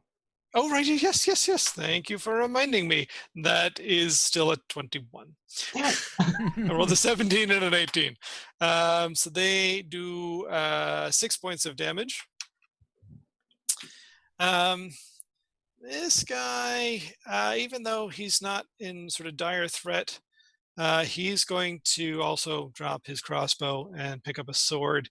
But he's not going to, actually, no. He's going to move. That's what he's going to do. He's sort of going to move back sort of to here and sort of take a little bit of cover behind that table and then try and fire off a shot at Mint, missing. And then these two guys are going to rush in and each attack once using... actually, they don't have to get quite that close. So we'll say actually they're sort of more here and here because they've got reach with their glaives. So they're sort of standing like a little bit and using this sort of longer weapon. So at Mint is a 20. And at Talon, disadvantage. Ah, there we go. That misses. So at Mint, D10. Now I have something I got in here recently.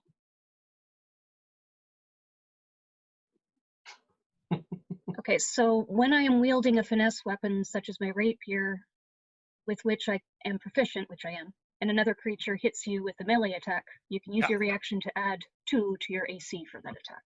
All right. So my AC would go up to 18, so they still hit, I think. All right. Yeah. Yeah, they have the 20. Dang.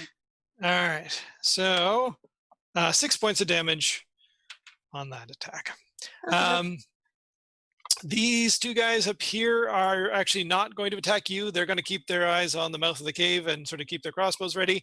This guy's sort of going to move forward a bit. He's actually sort of still behind the corner, but he's also got a heavy crossbow that he's sort of pointing at the cave mouth as well.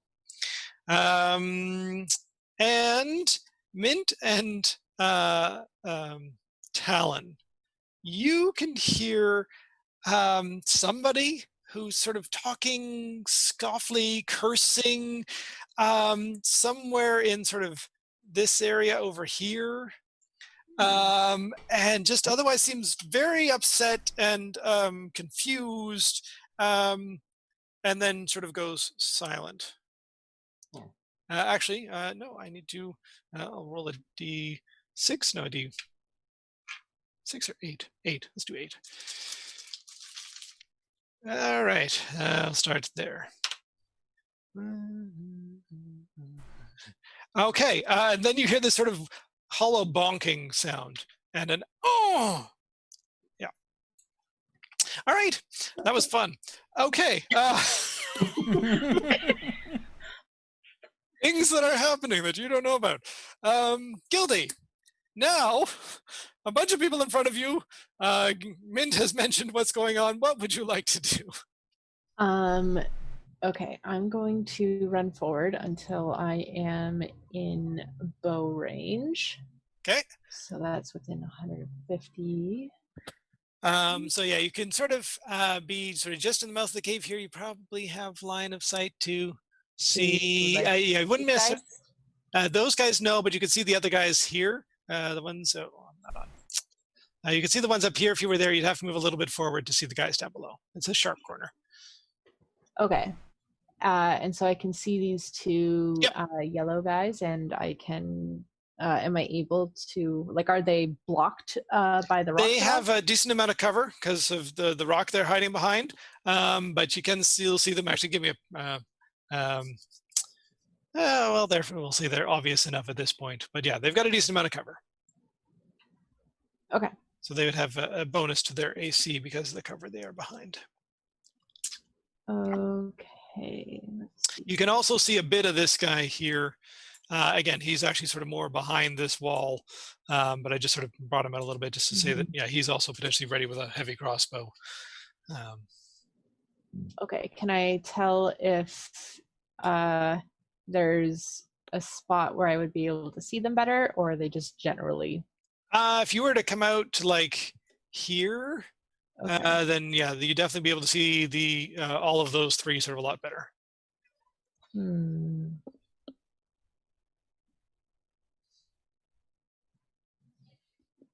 Yeah. I'm trying to decide if I want to do that because that's You'd be very exposed. yeah, I would have to dash and I wouldn't be able to do an attack this round. Having a minor emergency. Okay. Cats. Yeah. Earthquake. All right, we're good now. Okay. I think I'm just going to attack them from here. All right. With my swift bow. And let's see. Oh, wait. If I went to here. Yep. Is that good enough? Or is it like definitely here would have to be?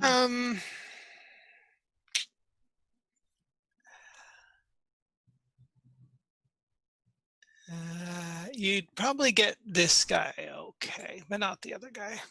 Okay. Because I'm just reading over my Dread Ambusher ability, which increases my walking speed in my first round of combat by 10 feet.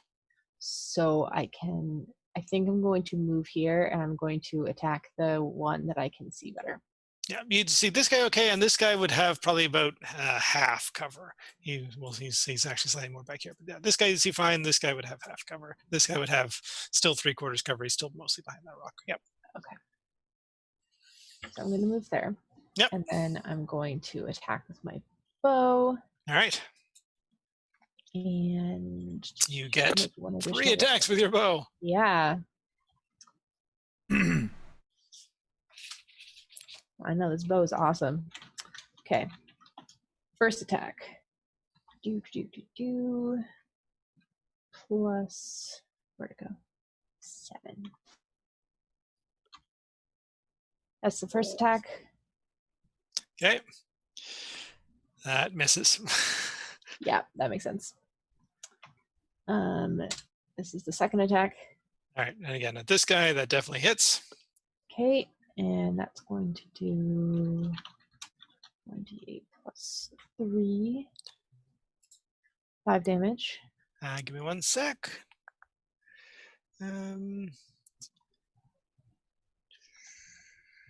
Piercing damage specifically. Yep.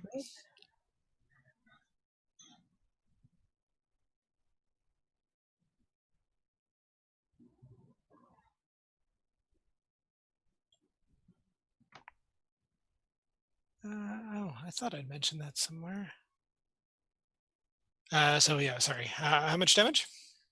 5. Yeah, we'll say that actually takes him down. These guys have been in a bit of a fight. They've taken some damage. So he is gone. Okay. And then which of the two can I see better? This guy here. Okay, so I'm going to use my last Dread Ambusher attack on him. Okay. Oh, yep. Nice. Yeah. Nice. So this roll damage twice. Yeah, so this is a 1d8 twice. Well, so didn't that first attack get extra damage as well?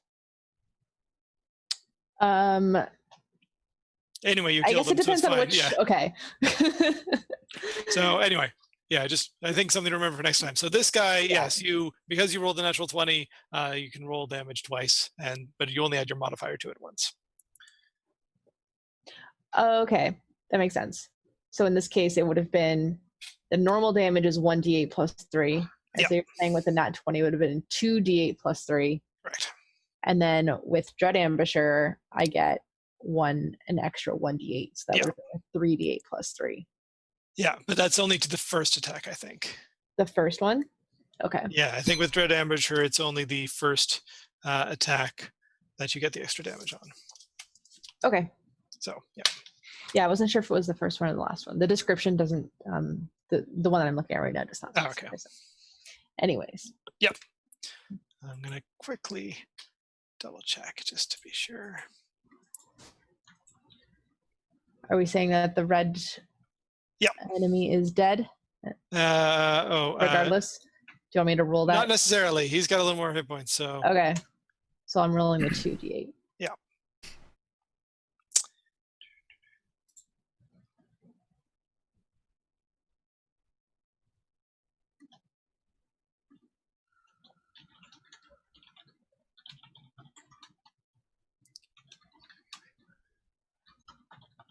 Oh, yeah, I see what you're saying. So you can make one additional attack that deals an extra d8.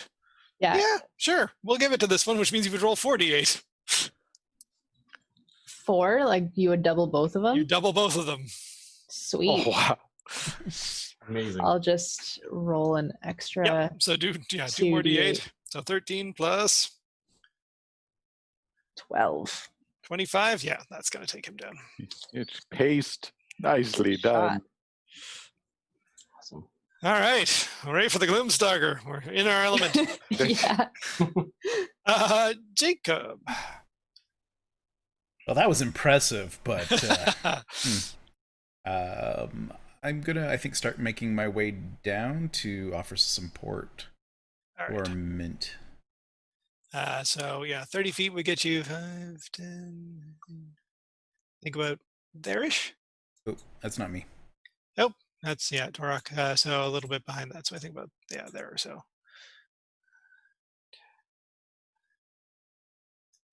Yeah, I think that's about 30. Did you want to move more? Do a double move? No, I'll just do a firebolt from that position. All right. So yeah, you can definitely see. Those guys down there. I'll go that one. Yep. Let's see if this works. Oh, it didn't. I'll fix it. Yep. 12. 12 damage? No, or 12 to hit. 12 to hit. Ah, okay. That hits. Wow. Oh, nice. They do not have a high armor class. 5 damage. 5 damage. All right. He is now thug number 1, since the other one is gone. All right. Any bonus actions, or are you done for this turn? I'm done for that turn. All right. Talon, There it goes. is your go. I fixed it. Yay. Nice. You've got a bunch of people around you. What would you like to do? Again, they all sort of look a little bit hurt. They've been in a fight. You figure if you were going to go for one sort of first, it would probably be the smaller guy to your right. Yeah. No, that was totally who I was going to go against. Yep. Reduce the number of people against us. Yep. All right. So I'm going to try and punch him because Punch. what I do. Do the punch. But I probably don't hit him. Nope, but you can But try I'll do again. My second punch. Yep. Oh, Still doesn't hit him. no. Nope, you're a little disoriented from all the attacks from the previous round, and you come really close, but he just sort of ducks back a little bit, and your fist sort of swings right in front of his face. Did you want to move at all? You would provoke 3 attacks of opportunity. Yeah, I'll just stay right where I am. Yeah. Okay. Is Reno doing anything? Yeah. So can definitely see wait. Not doing the thing. Why is it not doing the thing?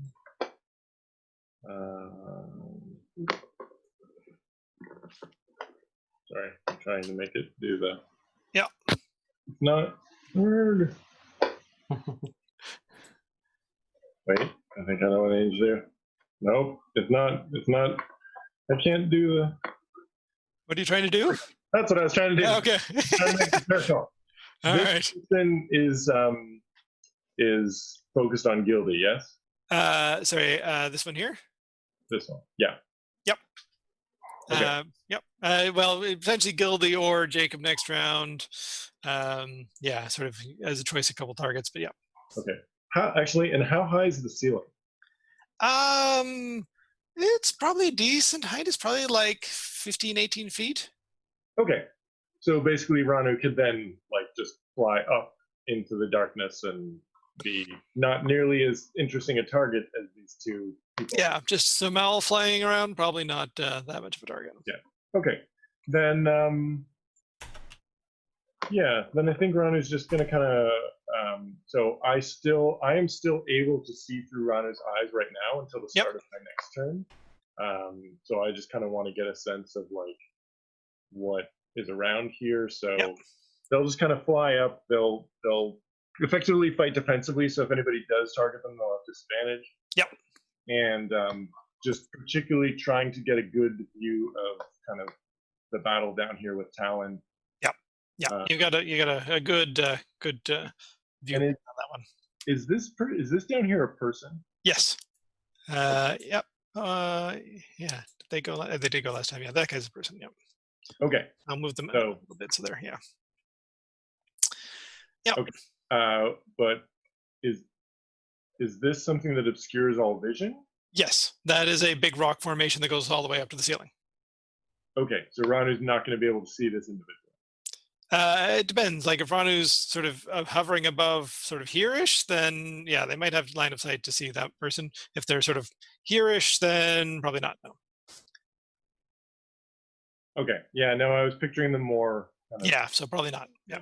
That kind of, or maybe even here, just to not be too much of a target. Yeah. Okay. Cool. All right. Just gets a bit more of a view of the battlefield, so that when it's my turn and I have my regular eyes, I kind of know what's going on then.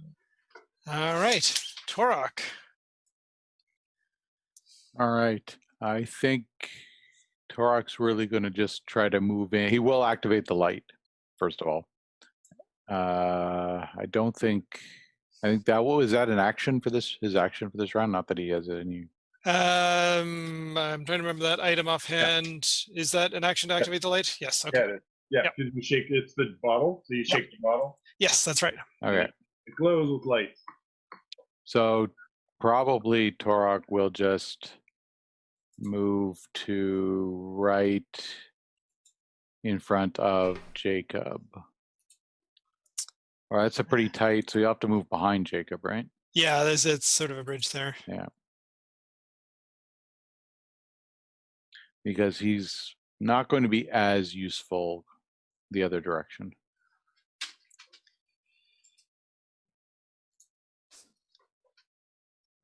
All right. There's like a 5-foot gap that you could hop over. All right. And yeah, is there anything? I mean, you could do a double move if you wanted to keep going. You could pass Jacob. Even though I've used an action, I can still do a double move. Oh yeah, no, that's right. You had used your action. Yeah. Never mind. Sorry. All right. There we go. Yay! There's an owl. Give me 1 sec, and I'll make you able to control them. There you go. Yay! Okay. Back to the top, Leon. Sweet. Okay. So you were mentioning that all of these dudes down fighting Talon all look like they're hurt. Yes. And the two orange guys, they're bigger, buffer kind of dudes. Yep. Okay. Then Leon is going to move to here. Yep. And then I'm going to cast Sleep. Nice. Probably like, because I believe it's 10 foot? 10-foot cube? 20-foot radius. 20-foot radius? Let me just peek here for a second. I know there's 90 feet, so they're easily within range. Ah, okay, yeah.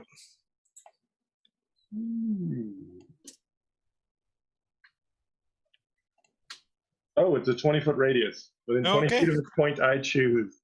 All right. Does it have to be a point you can see? Just as a point you choose, and All I'm right. I'm aware of the location, so I'm hoping that will be. Hold on.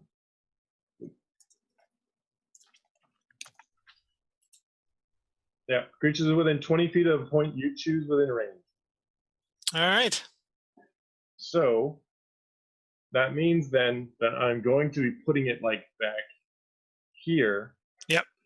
Because I don't want to hit Talon, which means I will get this guy that I don't know about. Yep. That makes sense. All right. So roll your how many hit points you affect. and how hurt like that? The two of them went down pretty easily. Yeah. So I'm Well, getting one went down really easily. One went down with a really nice critical hit. okay.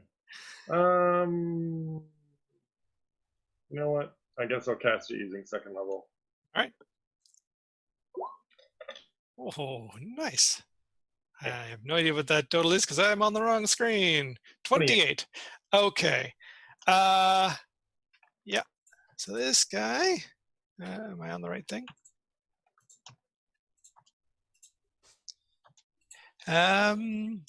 He's asleep. And which one of these two? We'll say this guy is also asleep. So those two guys just sort of slump over. Yeah. I'm only aware of one of them. Yep. You're like, oh, that guy must have had a lot of I hit only points. got one. Darn Yeah. it. Yep. Anything else you're doing? You move and cast a spell. Oh, that's right. And then I will move back. Yeah. Yep. Because I don't feel like being targeted by spells. Or Mint. So, did I understand this correctly? The two guys that were standing in front of me and Talon just fell over asleep? One of them did. Okay, so one is still standing. Yeah. This guy is still standing. Okay, so then I want to step forward to engage them. Okay. I'm going to try and move my figure. Oh, you got it for me. Thank you. Yep. All right, and I've still got my rapier in hand. Yep. So I'm going to attack with that. That hits. Wonderful. Just going to double check how I do damage with rapier. And D8 plus your dexterity. Thank you.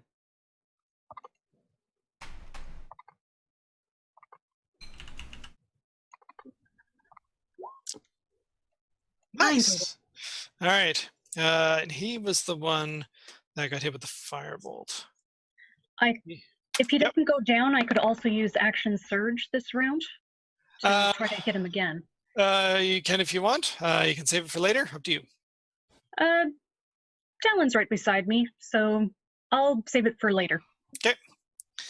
Yep. So yeah, he hasn't gone down yet, but he's looking quite hurt. And you could move away, would provoke an attack of opportunity.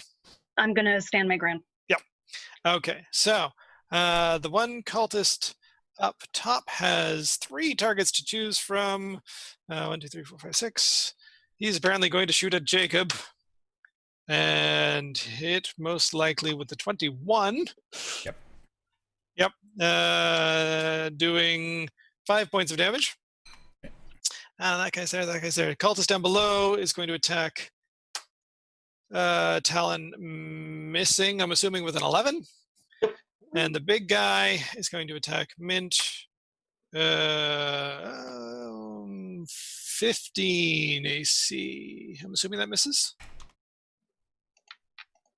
You're on mute. Yeah, my AC is still 18 at the moment. Yep. All right. So, yep, that misses. And what does that guy do? Because that lasts for a minute, I believe. Yeah. 5. 1, 2, 3, 4, 5. Okay. How far?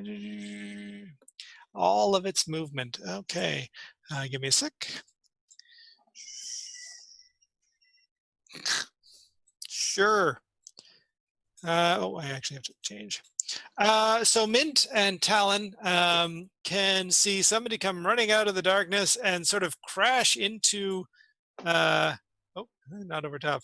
I'm gonna bring them to front. To front. crash into some tables and just sort of plow into them. Doesn't seem to care. And yeah, it's just sort of standing in this mist of like tumble over tables, and it's not doing particularly well themselves. They look a little disoriented. Somewhere over in, yes, this area over here. Okay.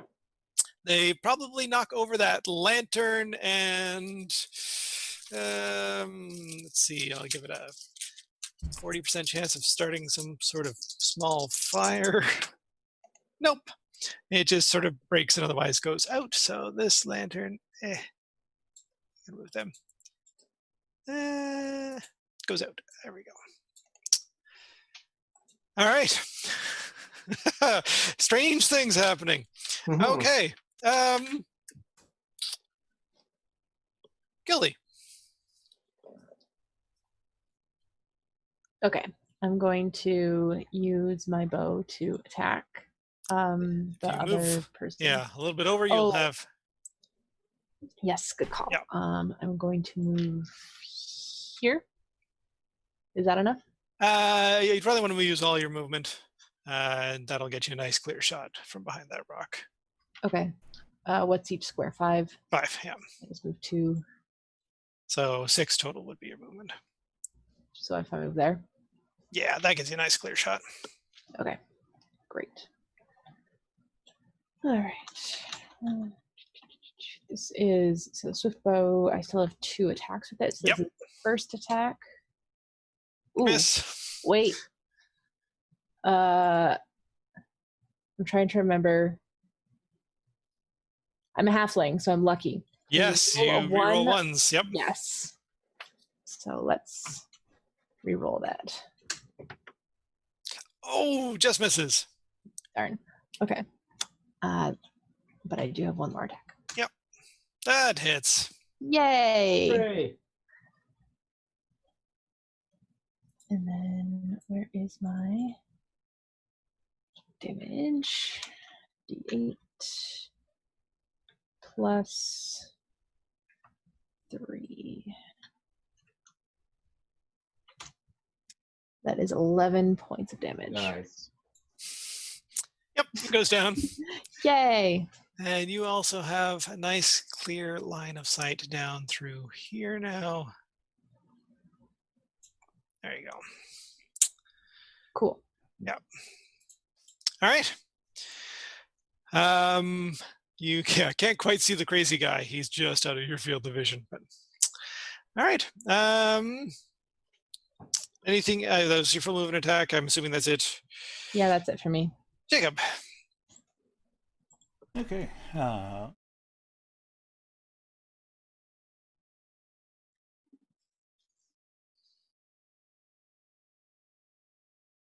Down to about here. Okay. All one. Nice.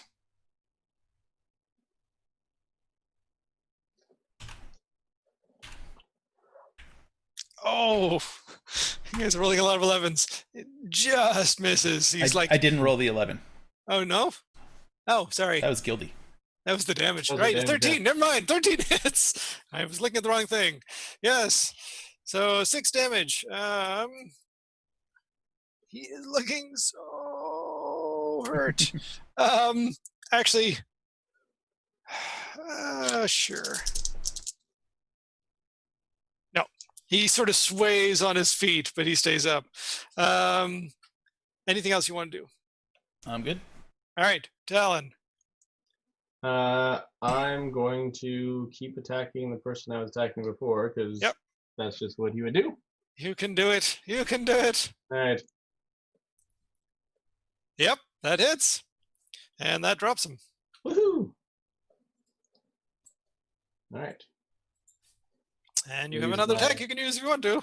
I'm gonna hit the guy that Jacob has been Yep. pummeling. Oh. Except I'm not. Yep, he sort of turned around, but he's just swayed the other direction, and you miss him. Oh, cool. That must have indicated a 1 on damage Yes. that you rolled.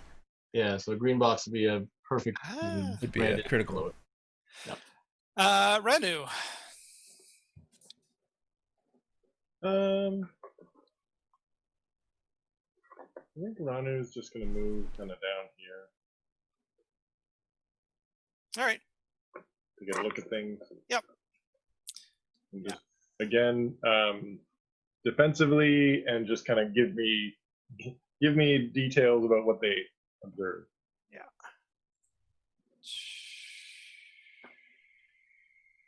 Now we can sort of see down there. All right. Yeah, not seeing any more new real threats. Some weird, crazy guy. Cool. Yeah. Torak. I don't know if Torak can reach anyone, so he might want to just double move at this point to get involved. You could throw your axe. What do I got? It's only a range of 10. Yeah. Well, it's 10 / what? 10/10. Unless there's something in the description that I'm missing. Give me a sec. I thought it was a little. Oh, sorry. Way inside it says inside the instructions it says range of 15/45. There you go. Okay. 5, 10, 15, 20, 25, 30. So if I move there, okay, so I can move here, and that is true. I do have. Also, I could throw with a javelin too. True. Yeah. Can move there, and I could probably hit this guy with the javelin, which is probably better than immediately throwing the great axe. Okay, so that's versus 1d20. I just want to, see the great axe twirling through the air. Oh, but that hits. Hooray. Hey. And that's 1d6.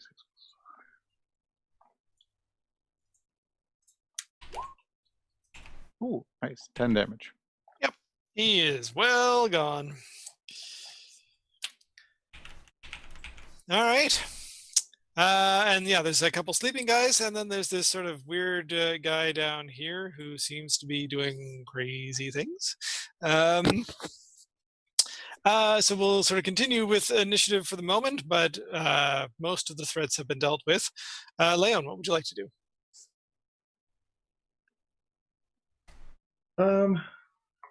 So I'm aware of that dude. There's no threats or anything.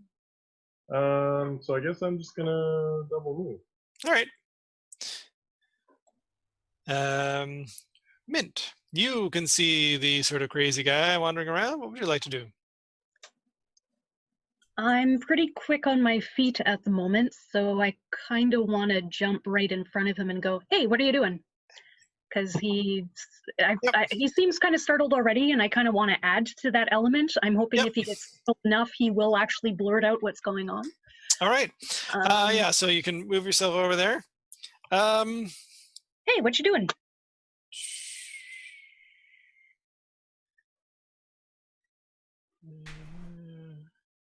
Should I try persuasion sorry, on that? I've been doing the wrong thing. So you get over there. Give me an insight check. Insight. I get a +2 on that, maybe.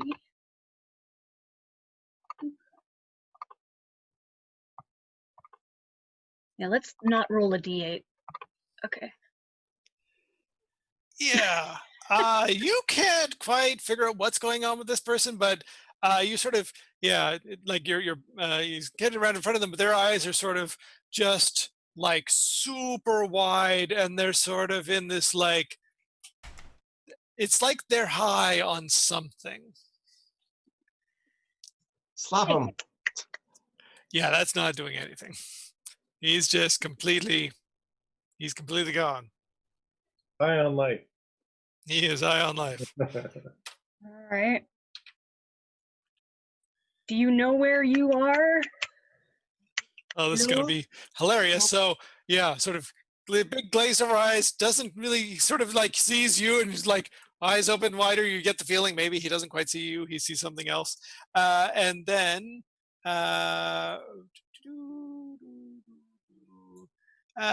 runs away from you and goes there.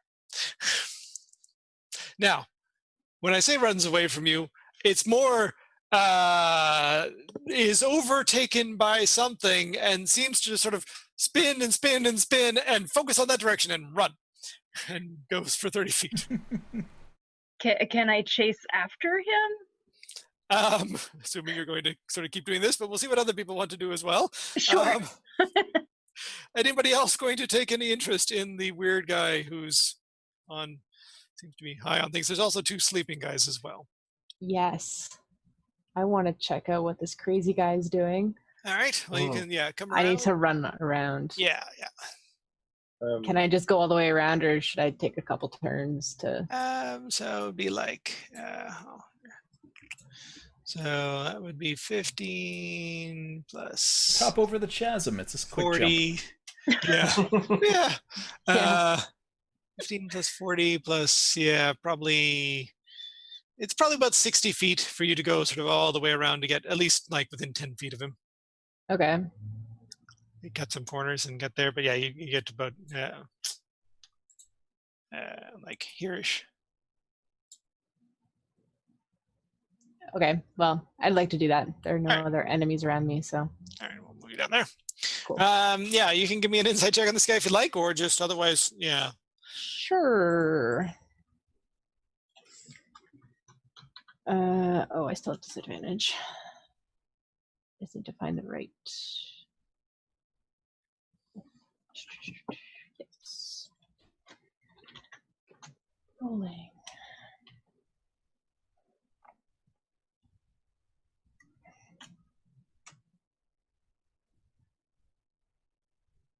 But I'm lucky.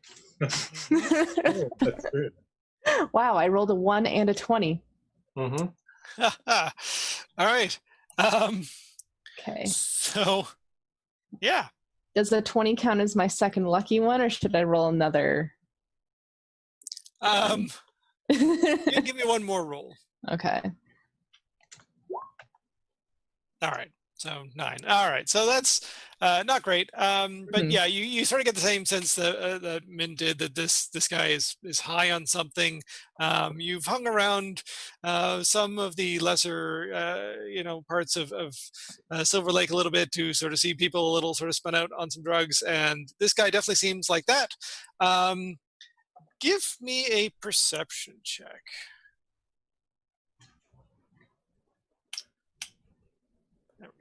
Ah, well, I'm better at perception. There we go. Oh, We're tired. All right. Yeah. You think you hear a little bit of giggling from somewhere, but that's pretty much it. From somewhere. Yeah, it's just sort of like, did I really hear that? I don't know. Yep. Gildy, Jacob, anything you want to do? Yeah, I'm gonna come around. I see kind of him running north. Yeah. So I'm gonna go 5, 10, 15, 30 up to about here. Yep. That's as far as I can make. I can do All right. I guess I can do a double move. Double move, yep. 5, 10, 20. Hang on, pretty much on top of the dead body. Yeah. So yeah, you can see him. You can give me an insight check. I won't be able to do much because you've done the double move, but you can at least get a sense for what's going on here. And you can also give me a perception check. Insight and perception? Sure. Yep. Okay, they're both +3s, and they're both still at disadvantage, right? Yes. Okay. So insight. And That's not bad. Perception. All right. So you get a bit of a better insight on this guy.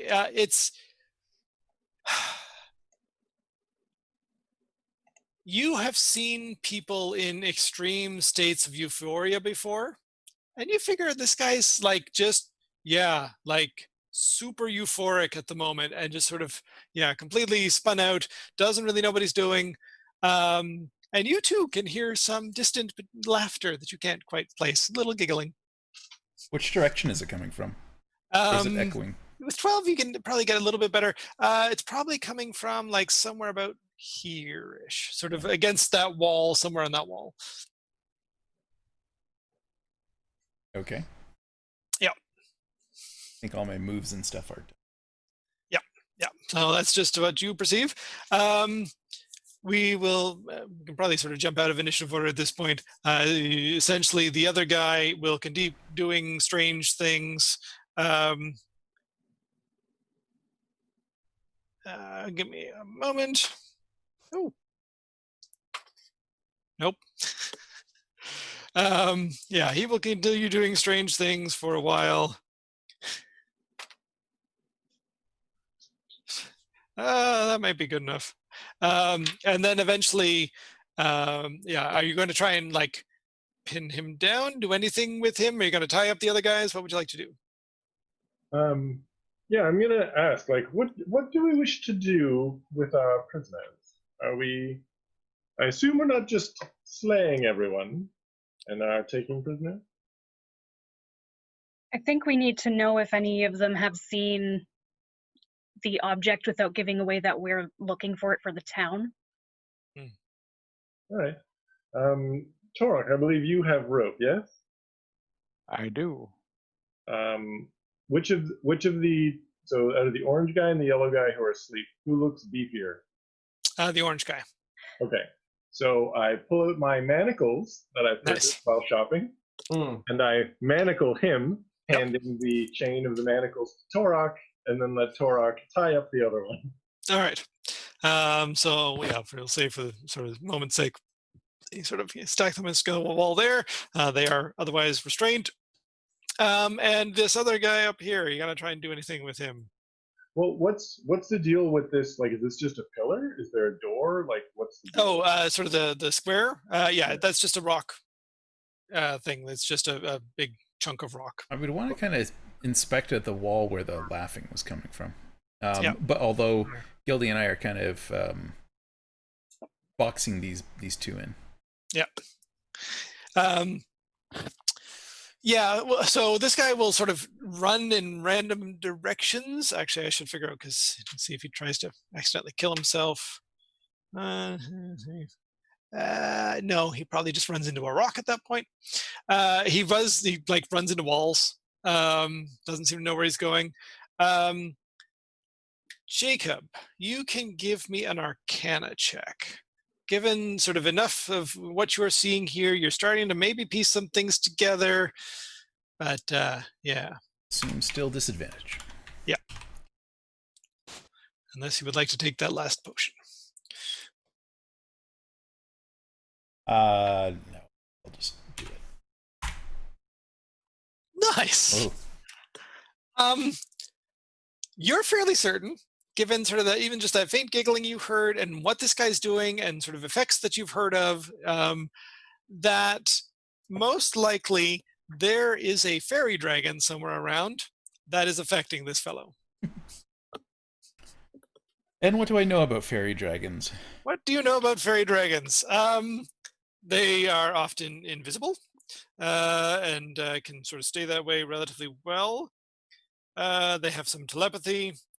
They, depending on how old they are, they will have sort of various different levels of magic and things they can do, but their sort of innate thing is euphoria breath, which either makes people run in random directions or they might eventually sort of come out of it. Yeah.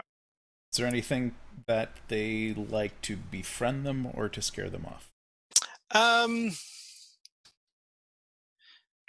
They have a fondness for treasure and good company and a good sense of humor. Yeah.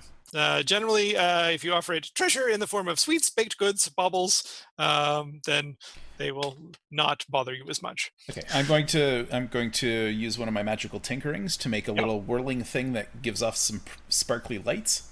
Nice. I'm like, Mr. Dragon, this is for you. And flick it up into the air and about the direction of the laughing. Let's see if I've got. Pretty sure there's a dragony shape in here somewhere. Oh no. One sec.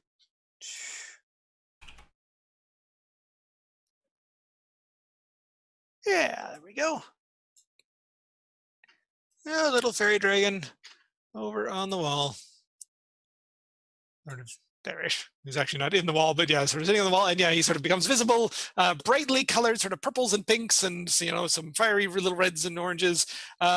Is quite small, sort of tiny creature, and yeah, just sort of reaches out one of his paws and sort of plays with a little wobbly thing. They are relatively intelligent, but just love sort of bright shiny stuff, and it's like we'll connect with you telepathically and be like, I like you. You're not too bad yourself. What's your name, sir? I need a good dragon name. Give me half a sec. I hadn't planned for this, so Anyone know any dragon names? Come on, chat.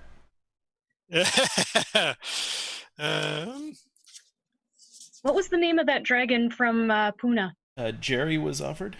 Jerry. Jerry. It's Trogdor, the fairy dragon. It's all right, Jerry yes. the fairy.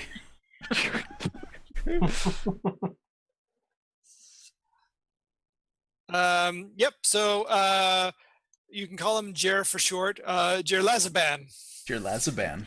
Jerlazaban. Nice. That's a great name. So what's been going on down here? This looks like there's a lot of stuff happening.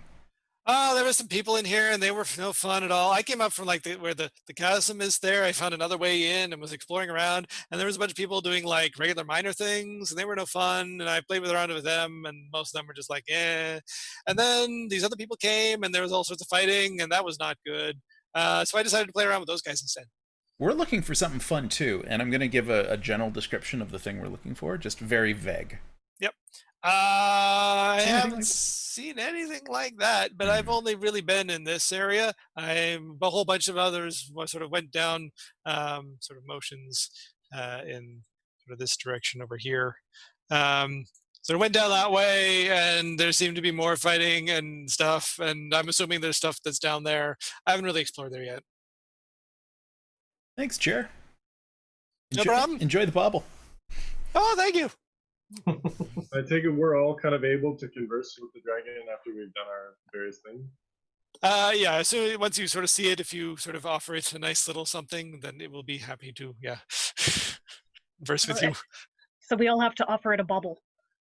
Well, so I mean, I'm going to try conversing with it without the bobble, but just you mentioned you had come through a cavern. You did not hear that. It was talking telepathically to Jacob. Gotcha. Okay, so I just see there's a little dragon. Yep, and it's playing with a little bubble.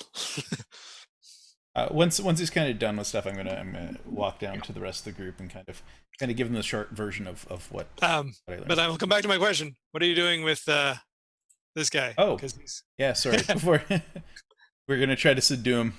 Yeah. All right. We're gonna take him into the tent and have some orange slices. Give me, if you and Gildy are doing it, give me an athletics check with advantage. You're sort of both trying to grapple him enough to get him still to, tie him up and that sort of thing. Okay. Do you want us both to do athletics? How about you do athletics? Yeah. So Okay. you do athletics. I am not strong. You do athletics, right. and you do not have disadvantage. So it's a regular straight roll. Regular roll. Got it. That's a 16. That's good enough. You managed to otherwise sort of, clamp him down good enough for someone to get a rope around him and tie him up. And after about a minute of his doing sort of strange things, he sort of snaps out of it and sort of looks around and is like, who are all of you? Where did you come from? Where are my men? What happened? Okay, so I'm going to try to explain to him. Yeah. Yep. I'm going to say, well, you seem to have been affected by a fairy dragon. Is he is he one of the people who attacked, or like one of the people from... He is wearing the sort of colors of the attackers. Okay. Then I'm going to say, you and your men have lost this battle. Why did you come here? Well, we may have lost this battle, but you'll never win against all of us. I kind of look around at all of the men who are scattered about, either dead or sleeping. Yeah. And then look back at him but don't say anything. Just kind of. Oh, this isn't all of us. There's more in the caves. And how many And more? actually, at this point, you can still hear like distant sounds of fighting, like Okay. down that. So I couldn't bluff and be like, "No, we killed them all." Yeah. Yeah, it's probably getting a little bit dimmer as if it's moving further away or the fighting is sort of dying down. But yeah, you can still sort of hear that in the distance.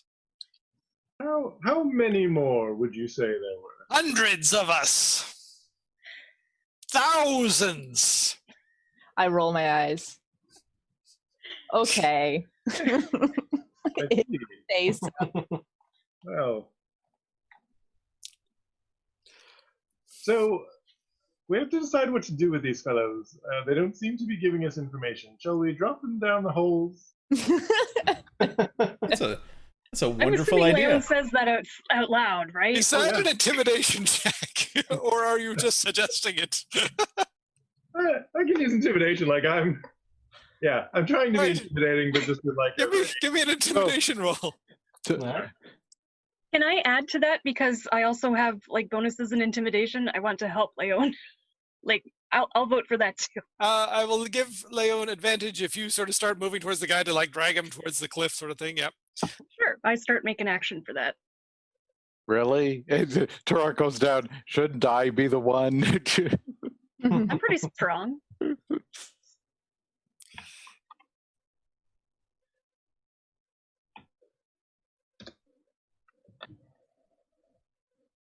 Nice. So yeah, he's like, you don't want to do that. I'm important. Oh, really? Yeah. Oh, yeah. No. Okay. Yeah. No, I'm important. Yeah. You don't want to hurt me. I can tell you things. What do you want to know? Excellent. Well, why don't you tell us things and we'll decide whether it's important enough for us to. All right. Well, these are my guys, and we were guarding the entrance, so that if anybody came in, we would kill them, and the rest of them went in deeper in the caves to do stuff, and I'm sure they've killed off all of these pesky miners and defenders by now. So yeah, we just want to claim these caves in the name of the Fire Soul, and yeah, the Fire Soul will cleanse everything here with fire, and it will be good. I see. You can make an insight check. And what do you think, fellows? Is that useful enough for us to let him live? I don't think that was any new information. That's everything that we already knew coming in here. True. Yeah, Gildy kind of like is like just fingering at her bow, and she's like, "Nah." Well, what else do you want to know? Well, how many of your fellows are there? I don't know. There's probably about 50, 60 of us when we came in here, and there's been some fighting, so less than that. Wow, that's a very large number to be taking over these caves. Well, we wanted to make sure that we definitely took over the caves. I see. Excellent. And what is the name of your leader? Oh, I suppose I should give him a name. I haven't thought of one until now. This is the problem. All right, he's coming up with a name. His name is Rezan. Rezan. Rezan. R-E-Z-A-N. Excellent. Now, I mean, that's just the leader of this particular party. I mean, yeah. And that's what I wish to know. But you say there's more of you. And where Yes. are they located? And how many of them are there? They went deeper into the caves, and I said 50, 60, and they was fighting, so it's probably less. Right, but you said that Razan was the leader of the people who's in the caves here, Oh, yeah. making it sound like you had others who were somewhere else. Well, there's a bunch back in Silver Lake, and some up in Haram, and a few others that are around areas. I don't know. I see. we're getting like big now. Yeah, we're all over the place. Interesting. So what do you say, fellows? Into the pit with them, or do we take them up and hand them over to the villagers? Do we know who the leader of the Fire Soul cult is? Give me a history check. I don't think I even heard of them, so I'm not going to. Yeah, and Leon, if you wanted to as well, you could give it a shot. Hooray. Probably not. No, yeah. All right. Again, you even sort of before you came to Silver Lake in the areas of the world that you were in before that, had probably heard tell of this sort of cult that was growing and was starting to pick up some movement. And you've heard of you heard a name. You're not sure if it's sort of the leader or not, but it starts to be sort of one of the names that sort of revolves around this cult. And the name is Nalkian, Nalkian. And was Nalkian the one who sent you on this little adventure? This guy seems very surprised that you mentioned that name, and he's like, no, I've never even met him. Interesting. All right, Talon's gonna jump in or step in, and he's just gonna kind of grab him, pick him up. He's gonna close his eyes for a second, and when he opens his eyes, they are going to be red with kind of like a black flame coming out of them, using thaumaturgy. And he's just gonna say in a very intimidating voice, "Who sent you?" Give me an intimidate check. Oh, I disadvantage too. Damn it. Oh, that was really good. Oh, 20. Still really good. All right. Yeah. So he's like, Razan was the one who gathered us all from Silver Lake. We came with him. I don't know who's telling him to do things. I came with Razan. Razan was the one who told me what to do. He's like just spewing out words at this point. All right. How about we take them up to the villagers to hold as they will, and then continue on. Do we think we have time? We hear the sounds of battle going farther and farther. Fighting, yeah. So we should probably just restrain him or drop him down. Yeah, he's restrained at the moment. You don't think he's really going anywhere. Yeah. You can keep the L here to keep an eye on him, or you can otherwise, just come back for him, pick him up on the way out. All right. Well, do we have enough rope to restrain the three of them? I'd like my manacles back. I think I've got some rope. Yeah. Got rope. All right. Then I recover my manacles, and we tie the last dude up with rope and just leave them here. You do notice that there's a, it's harder for me to see sort of with everything else that's going on the map. Maybe if I go this way. There's a bit of a smaller cave entrance to the right side of the map, sort of off of this larger room that you're on. Mhm. I think it's been revealed, yeah. So there's like nobody's been mentioning that or sort of done anything with that. So potentially there's a small sort of cave offshoot room in that area or someplace you could quickly take a look at. Is that down here? Yeah. So this area here. All right. Yeah, I guess I'll propose that we check that out. All right. Leads anywhere useful? Yeah, so you check in there. This area is a lot of logs for fires. There's a lot of storage, food stores, mining equipment. It's even though sort of it's a 5 foot tunnel to get through, it's sort of like piled up on either side. So it's actually sort of relatively quite tight. Torok would probably have a very hard time getting through. So yeah, definitely a sort of a storeroom. You can see that it sort of goes back and then turns. And I'll reveal a little bit more of the map here.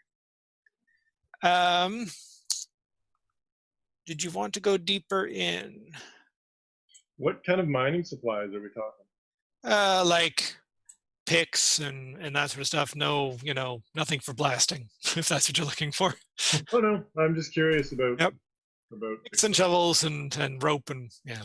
But just in case nobody light a match. Yeah. I would say if we think this is, especially if we think this is the only other opening between where we are and where we're going to go, we would probably explore it thoroughly so we're not going to get, ambushed from behind. All right. So yeah, you go deeper in there, and as you sort of turn around this corner, you can see several people that are hiding behind some of these sort of crates of food and items. Yep. And they sort of, a couple of them have crossbows that are sort of pointed at you, and it's like, don't come any closer. These do not appear to be wearing the same colors as the Fire Soul. They are wearing the white and red of the defenders. Hello, we're here to rescue you. Are you really? Yes. Oh. Devils brought us to help. Oh. Okay. Yeah. This group looks pretty rough. They look like they've been through some fight themselves. It's 4 dwarves. They're all sort of damaged and sort of look tired. Yeah, and it's like, oh, so thank God that you're here. There's this group of crazy people that came into the mines, and we weren't quite sure what to do. We were in here getting some stuff, and we went out for a bit of a fight, but then sort of hid back here before they could find us. And yeah, it was probably a good of like 40, 50 people that came in, and yeah, we just thought we'd hide until they were gone. You can tell they feel sort of a little bit ashamed about that sort of thing. But yeah, there's they look pretty rough. But yeah, it's like, are they gone now? Can we come out? Oh, indeed. We've defeated all of them. Well, at least the group that was here. We're going further in to deal with the rest of them. Friends, might we give them some of the good berries that we have? That might help them feel a little better. Yeah. Yeah, if you can give them sort of a good berry each, something like that, or just keep track. So you had 20 to begin with, so how many do you want to give to them? I think it's one each. Yeah, I was thinking one each. All right, so now we're to 16. That definitely seems to sort of rejuvenate them a little bit, and sort of heal them up a little bit. Yeah, like, oh, well, thank you. And they sort of, they come out into the other room. They see the people you've caused. Like, if you wanted to keep going in, the one of the guys sort of pipes up, was like, I could probably like guide you a little bit. I know these caves pretty well, and I could sort of tell you where to go and where not to go. But the rest of the other 3 are like, we could just stay here and guard these guys if that's what you like. That sounds acceptable to me. What for the rest of you? All right. That works. That's a good idea. Excellent. All right. And I think we're going to sort of mostly pause there. We're at a good stopping point.